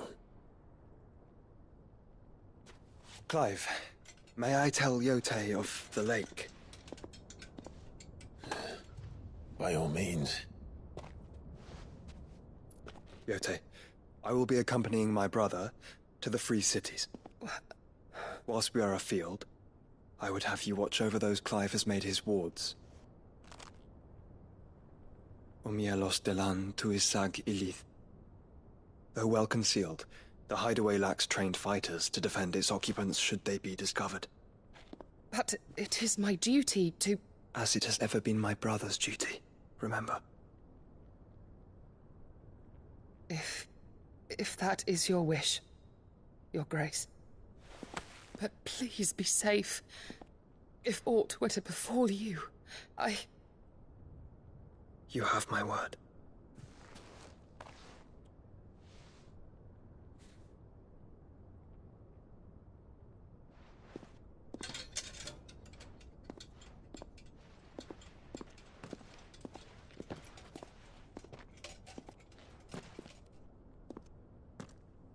Farewell, my lord, my lady.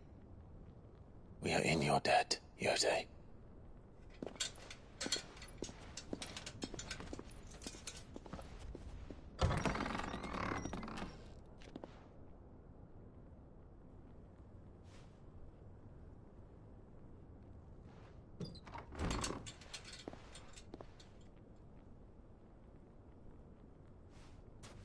Let's find our friends.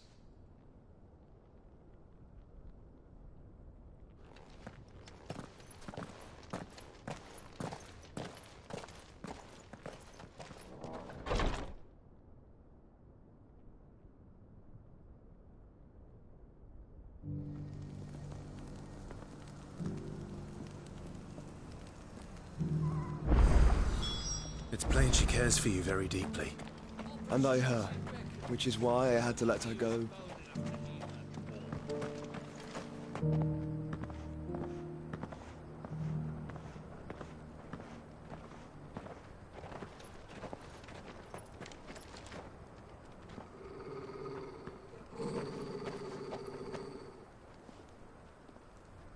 Cyril. How fares the search?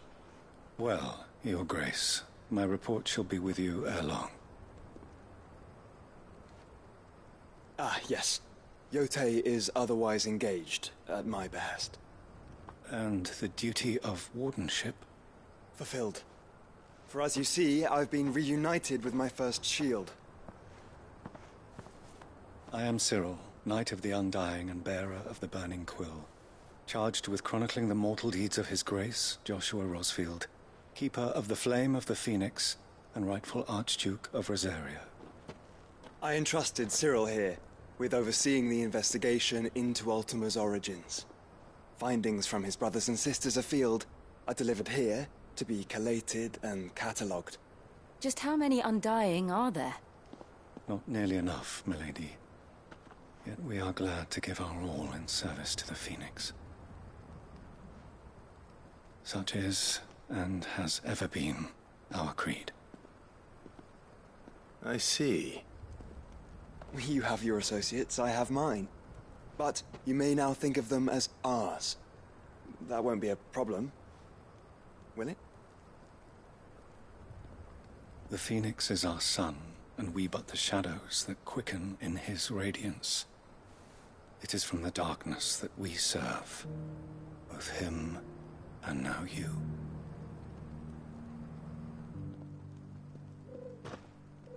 Pray accept this token.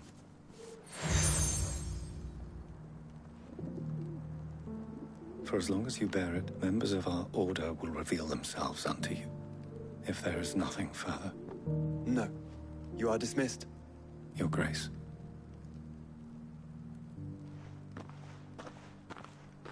It's a canva, then. We'll talk about this later. Cyril seemed very, You certainly keep strange bedfellows, Joshua.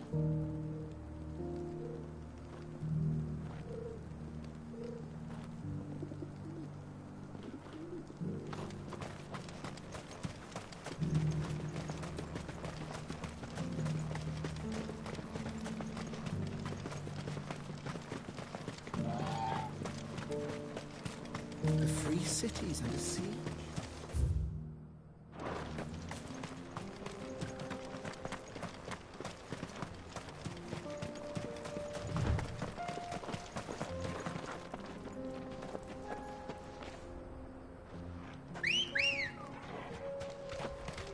Come on.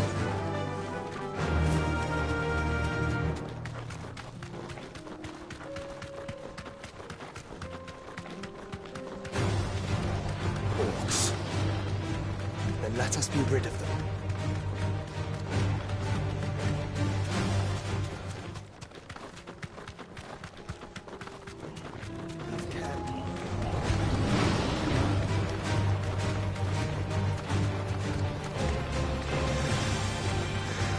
Clive. Smoke. Is the city fallen?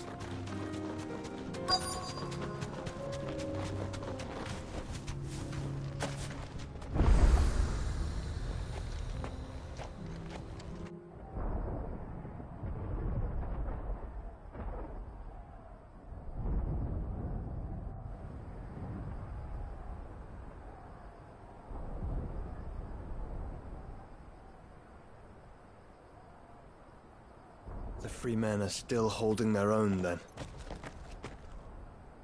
Do we have any idea where Gav and the others might be? There's a warehouse near the docks where we agreed to meet if there was any trouble. We should hurry.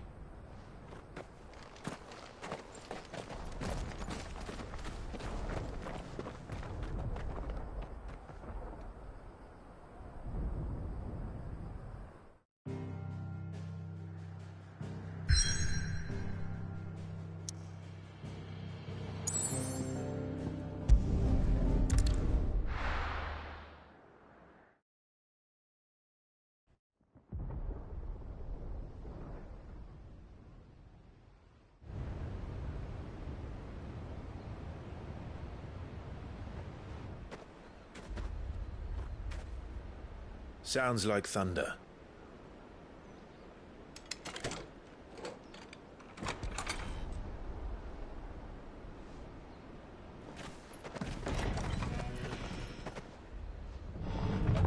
You're late. We're starting to think you'd stumbled off a cliff.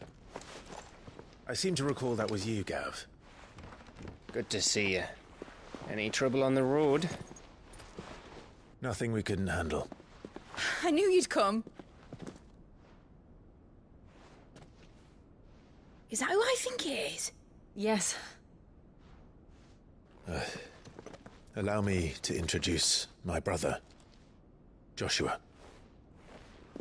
Clive's told me all about you. Or even listening most of the time. Name's Midadol, but everyone calls me Mid. My lady. Hey?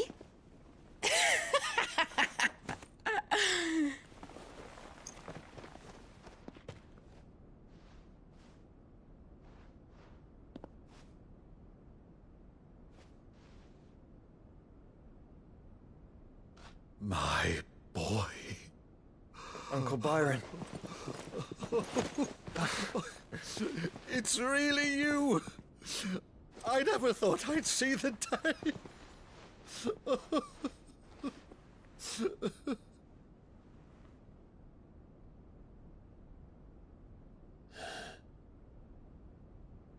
So these Akashic are being controlled? That's what it looked like. Empty eyes, eerie blue glow. No doubt they were turned, but silent as monks, every last one of them. Your man here speaks true, Clive. We saw more than a few in this city. They moved in ranks with a purpose, and not of their own. Ultima's doing. Perhaps. What of the city? The people? Dead, mostly. Mostly, but not all. A handful managed to lock themselves in their villas before the Horde arrived. Some in the Merchants' District to the west, and a few others on the far bank. If the Akashic stumble across either hiding place, a few bolted doors won't hold them for long. We need to find them. And quickly. What do you propose? We split into two parties. I will make for the Merchants' District, while you look to those across the river. Mind keeping an eye on my brother? Not at all. We find the villa and try the servants' entrance. Understood. And what of us? Mid, is she fit to sail? The ship, the Mithril engine could probably do with a few more tweaks. Then you better work fast. Even if we do reach the survivors in time, they'll never make it to the hideaway on foot. You leave that to me. See that Mid doesn't get herself into trouble, would you? Think I can manage that. I'll keep him safe. Looks like you stuck with me, Byron. That's Lord Rossfield, you little gutter snipe!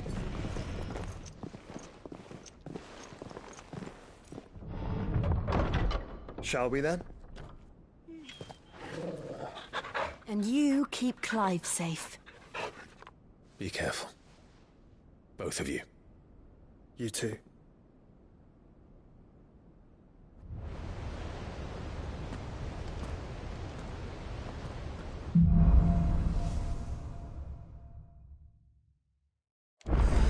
All right, Torgal. Let's find those survivors.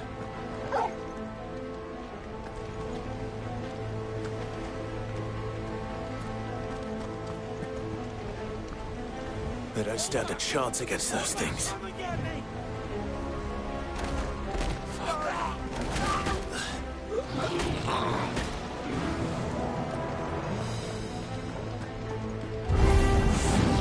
They've been routed.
nothing but monsters here.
Agora, where the city's leaders gather. There may still be survivors inside.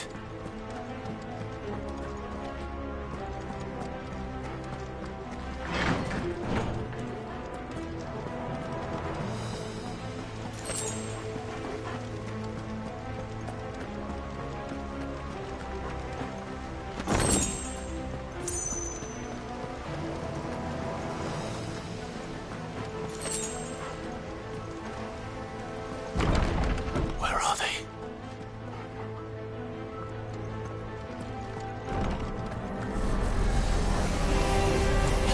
These creatures. Does Ultima's reach extend this far? What the hell is going on here?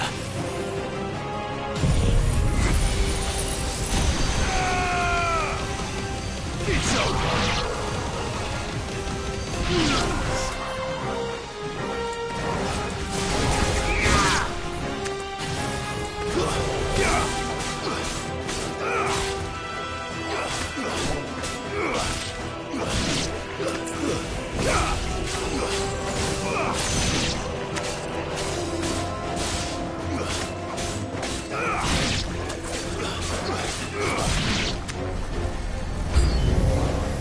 Where is your master? What does he want?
You've caused quite the commotion.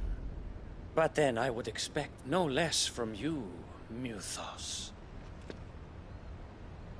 You again.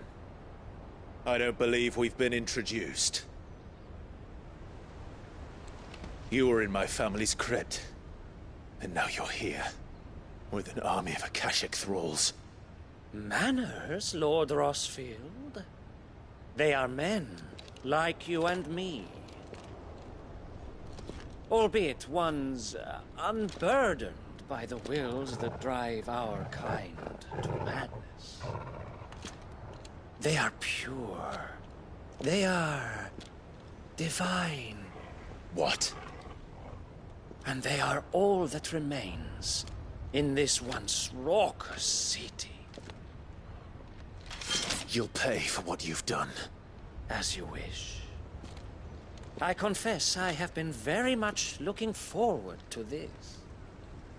Pardon me this indulgence, Your Majesty. The vessel shall not be spoiled.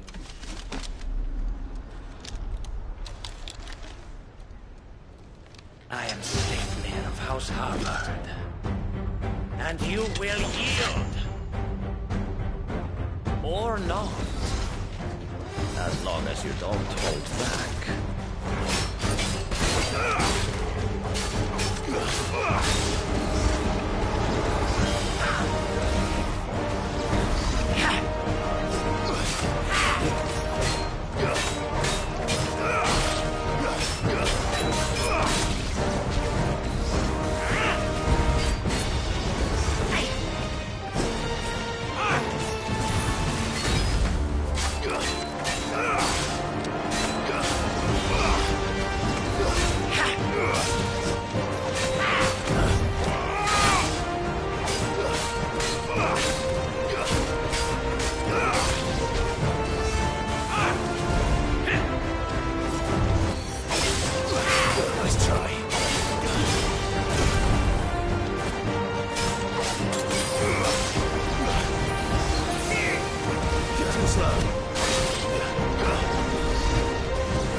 Forgive me if my performance seems uninspired.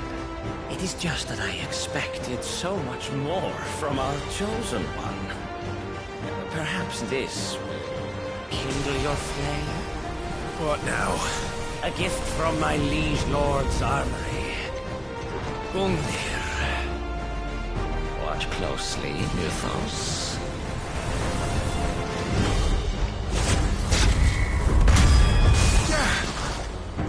Yes!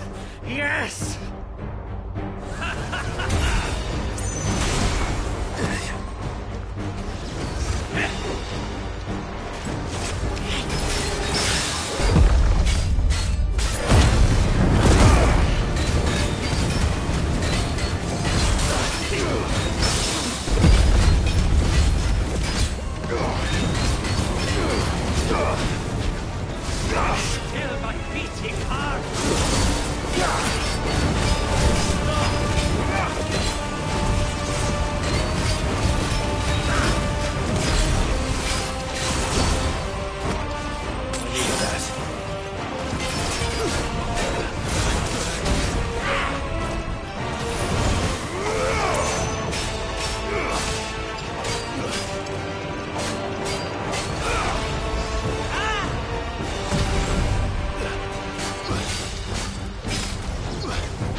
One is seldom enough. Would you not agree? Actually, I wouldn't.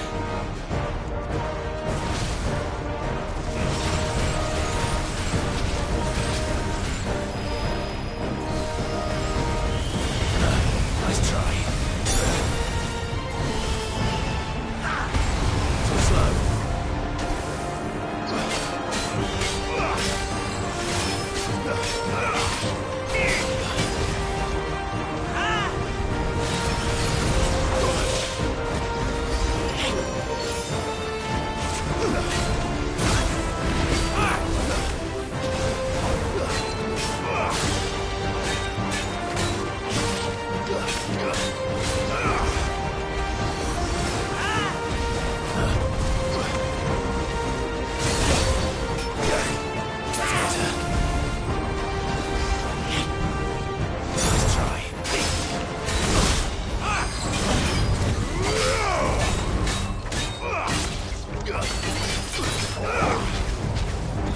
Enjoying yourself?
The vessel is strong. My liege.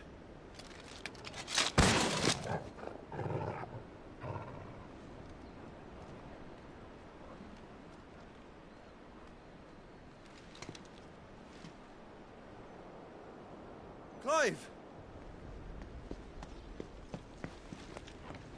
You're all right. As are you, I see. We are, yes. I'm sorry, but we couldn't save them. It was over before we arrived. Well, you did what you could. I fear we were all too late. What's wrong? Nothing. I hope.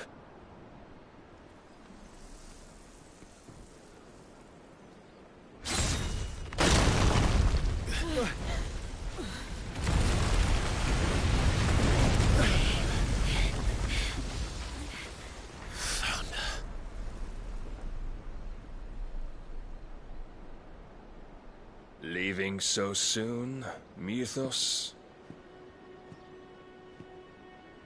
It's the king. Indeed. You may kneel before Barnabas Tharm, Warden of Ash and King of Waloed. Get back.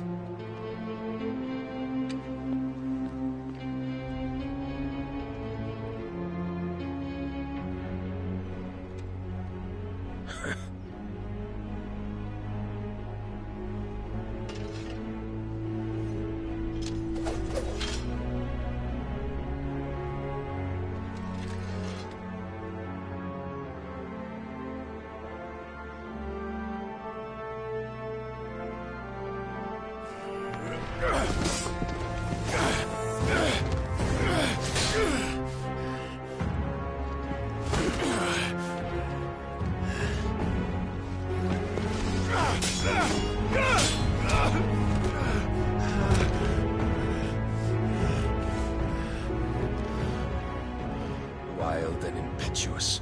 I expected more of the boy who bested my Lord Commander. Yet I see why my master covets you so. The power within you, Mythos. The potential.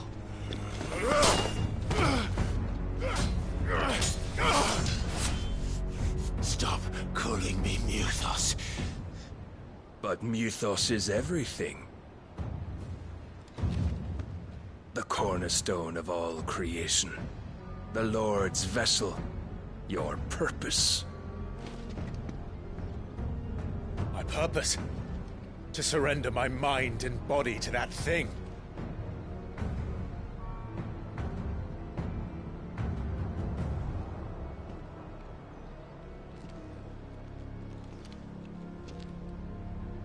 No, Your Majesty. My purpose is my own. I made a promise to my friends, to my people. And nothing is going to stand in my way. You would allow this delusion of free will to bar your path to greatness? Truly, your volition is a cancer. One that must be excised.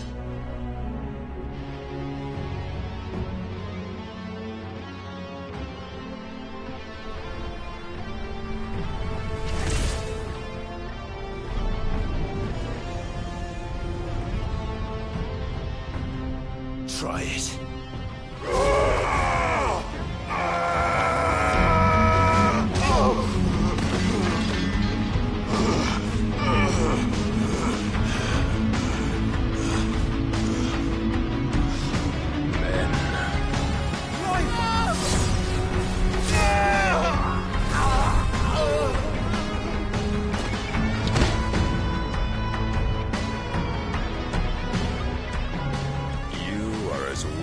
All the rest.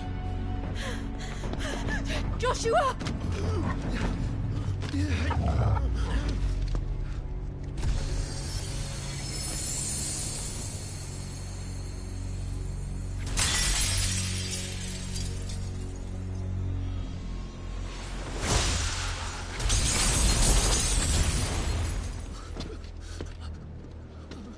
Hey! Oi! This way! Hurry!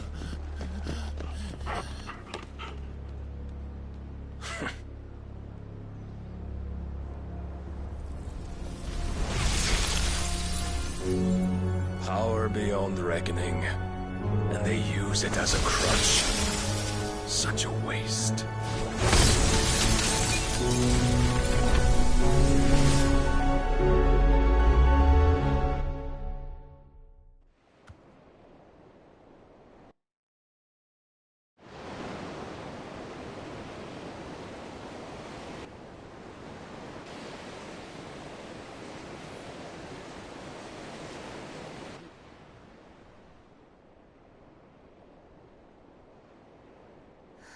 Will he be all right? The phoenix can mend flesh, but the spirit must recover on its own. I'm afraid the rest is up to him. This place is remarkable. Outfitting it must have been no small feat. But why go to such trouble? That beauty's belly's filled with wonders the world ain't ready for. If the guilds caught wind of what we were up to, they'd all want a piece. All right? And how is he? Do not blame yourself. He was barely breathing when you brought him here. We would have lost him if it were not for you. No. Barnabas may have severed nigh every sinew in my brother's body. But he made certain the wounds were not fatal. Nigh every sinew? Allow me, your lordship. Don't know what I was thinking, putting you to the trouble like that. 'Tis no trouble carrying comestibles to my ailing nephew. I know, but you've already done so much for us. Pouring your gil into the hideaway and now the ship. I don't want to take the piss. You risked your life. And for what? Some girl you hardly know. Why'd you do it? You not mad or something? I wouldn't go that far. Clive! You're awake, my boy. Oh.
All I want to do is help. And the world won't save itself. It was Cid. Your father, who taught me that. Sounds like him. Don't you dare do that again. What of the Royalists? Fucked off, the lot of them, along with the galleon.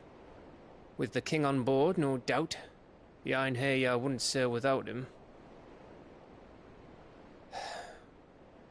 Clive. Jill didn't come back. What do you mean? She kept the king busy while the others dragged you out. It's all right, Mid. Jill is fine. The ether of her icon endures. And as long as it does, we can be certain she is alive.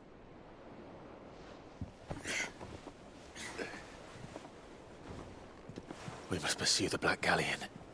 Jill will be with the king, I'm sure of it. Well, good luck catching him, because my ship's going nowhere. It's the Mithril engine. She's got a kick like a wild chocobo and a mind to tear the hull in half. But you have an idea. Well, of course I do. My dad'll have seen this coming a league off. If I had his old writings... If you had his old writings, you'd be sitting under a fuckload of rubble. The ones Otto didn't save anyway. I suppose he might still have a few pages in his stores. We'll have to hope it's enough. Do what you can to ready the ship. I'll speak with Otto. In your condition, you really are mad. Perhaps. But the world really won't save itself.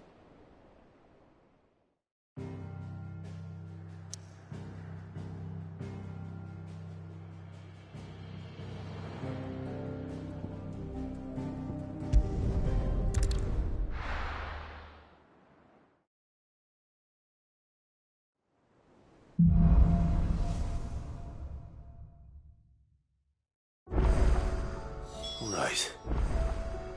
Gav said that Otto might know something.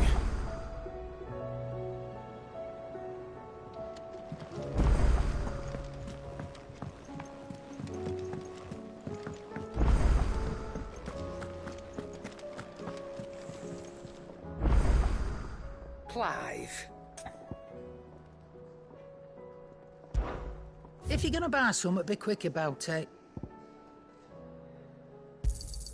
It'd better all be here.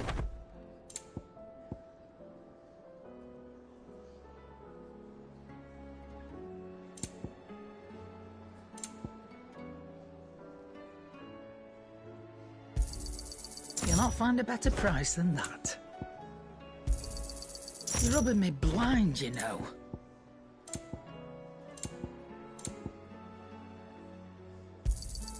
It'd better all be here. You'll not find a better price than that. Come again. Or don't. I'm not much bothered either way. What do I owe the honour? What do you want? No scratches, all right?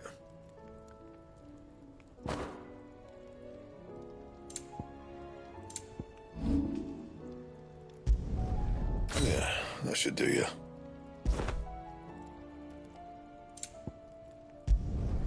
You can thank me later. Yeah, that should do you.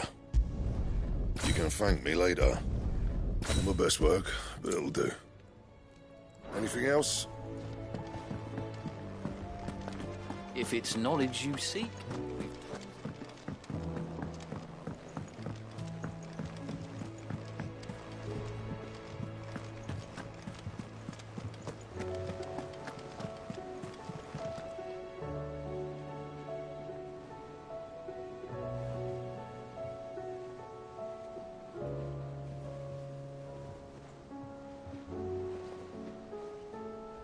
Cole said it was an army of Akashi. How are we supposed to do our duty when the hills are crawling with Akashic and the valleys are full of ether? How indeed. My men and I lost an entire day avoiding a flood that wasn't there a fortnight ago.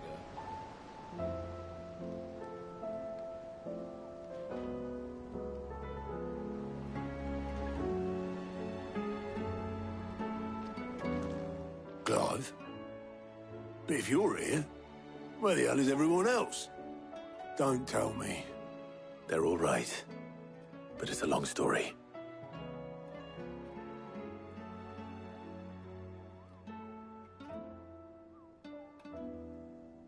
You lot don't do things by halves, do you? Well, at least everyone's still breathing. Now, as for these writings, I'm sorry to say, Clive, but if you had those, you'd be...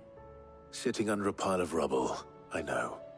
But we were able to save a few bits and pieces from the ruins, most of which ended up being used to build this place.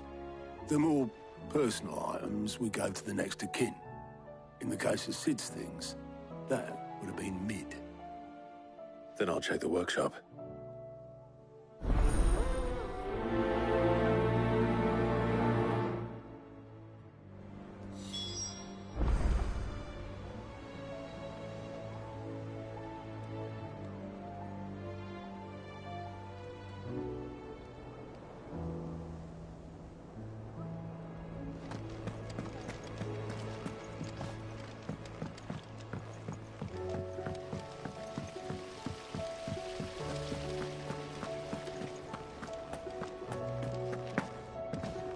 If Amber and the Lazarus are gone, do you think Mid's ship will ever sail?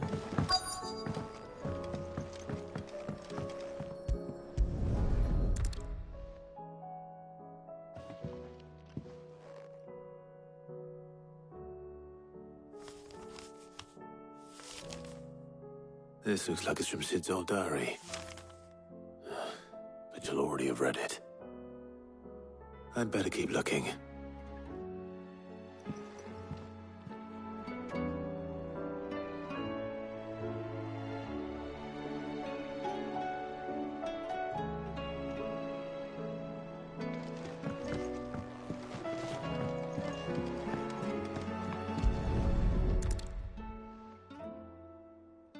What do we have here?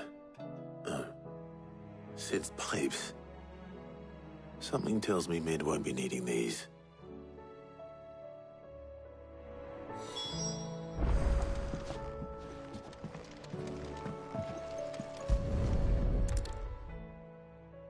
I remember seeing this doll in Sid's cellar.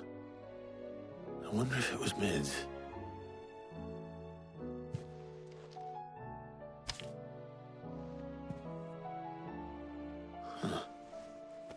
What's this tucked inside it?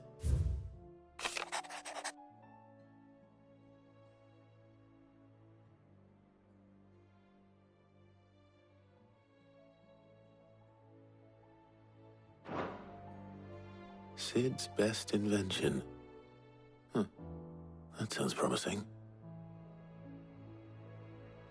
So Sid hid something in Mid's first opus. But what would that be? Perhaps Otto might know.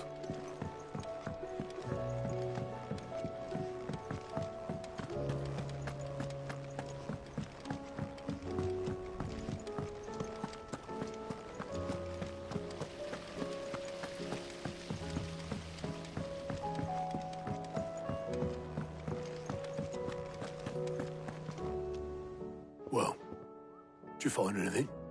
Possibly. You wouldn't happen to know what Mid's first opus was? Opus? That girl's as tone deaf as a banshee. Unless you mean the orchestrion. She couldn't have been more than, what, 11, 12 when she cobbled that thing together? It surprised us all. Not least her dad. You should have seen how proud he was of the little scamp. What's that battered old box have to do with anything? I think Sid may have hidden something inside it. Wouldn't surprise me. Those two and their bloody treasure hunts. Half the things in the hideaway were hidden one time or another.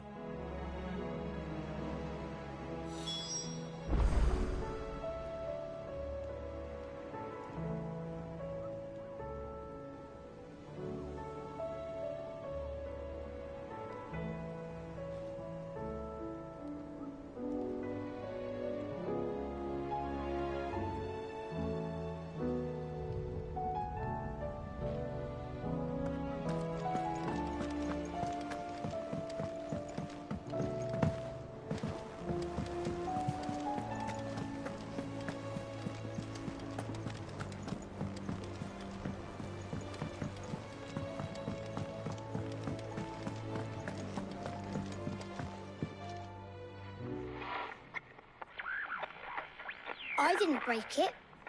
Well, I didn't break it. What didn't you break? Nothing. We didn't break nothing. We definitely didn't break the orchestrion. What's wrong with it? It's broken. Except when it isn't.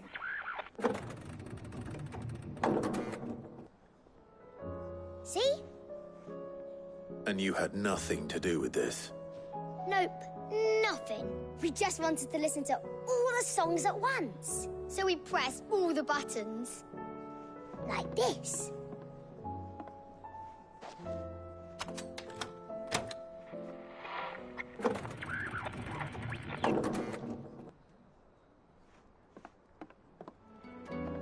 See? All too well. All right, out of the way.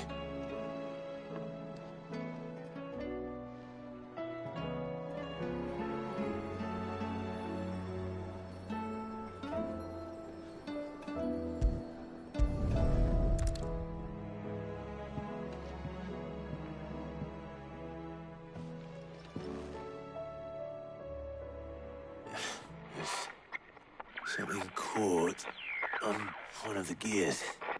Did you break it? Can you fix it? No, I mean, yes. There. How about now? You fixed it! Sid fixed it! He more than fixed it! Yeah, new music! Huh. Never heard this one before. It started playing when I removed this. Whatever it is.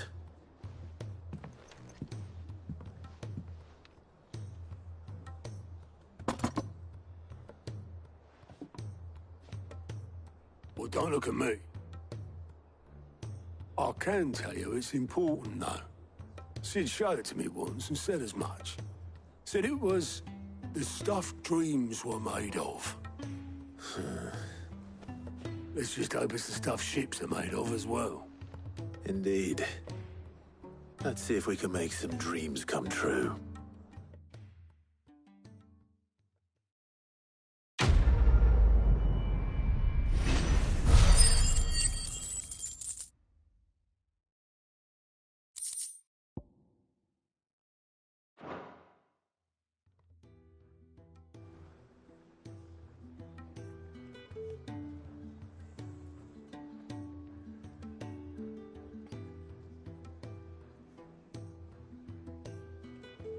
Just the two I was looking for.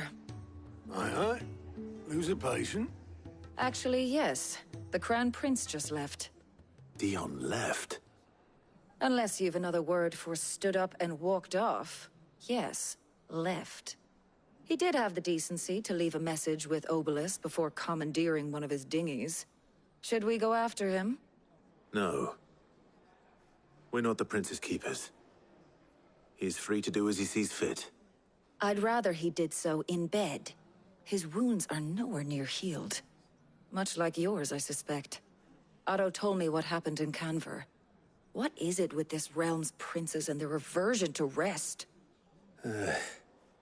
Ask me when I get back. Though I may be sometime. Then at least try to stay safe. And if that fails, try to stay alive, eh?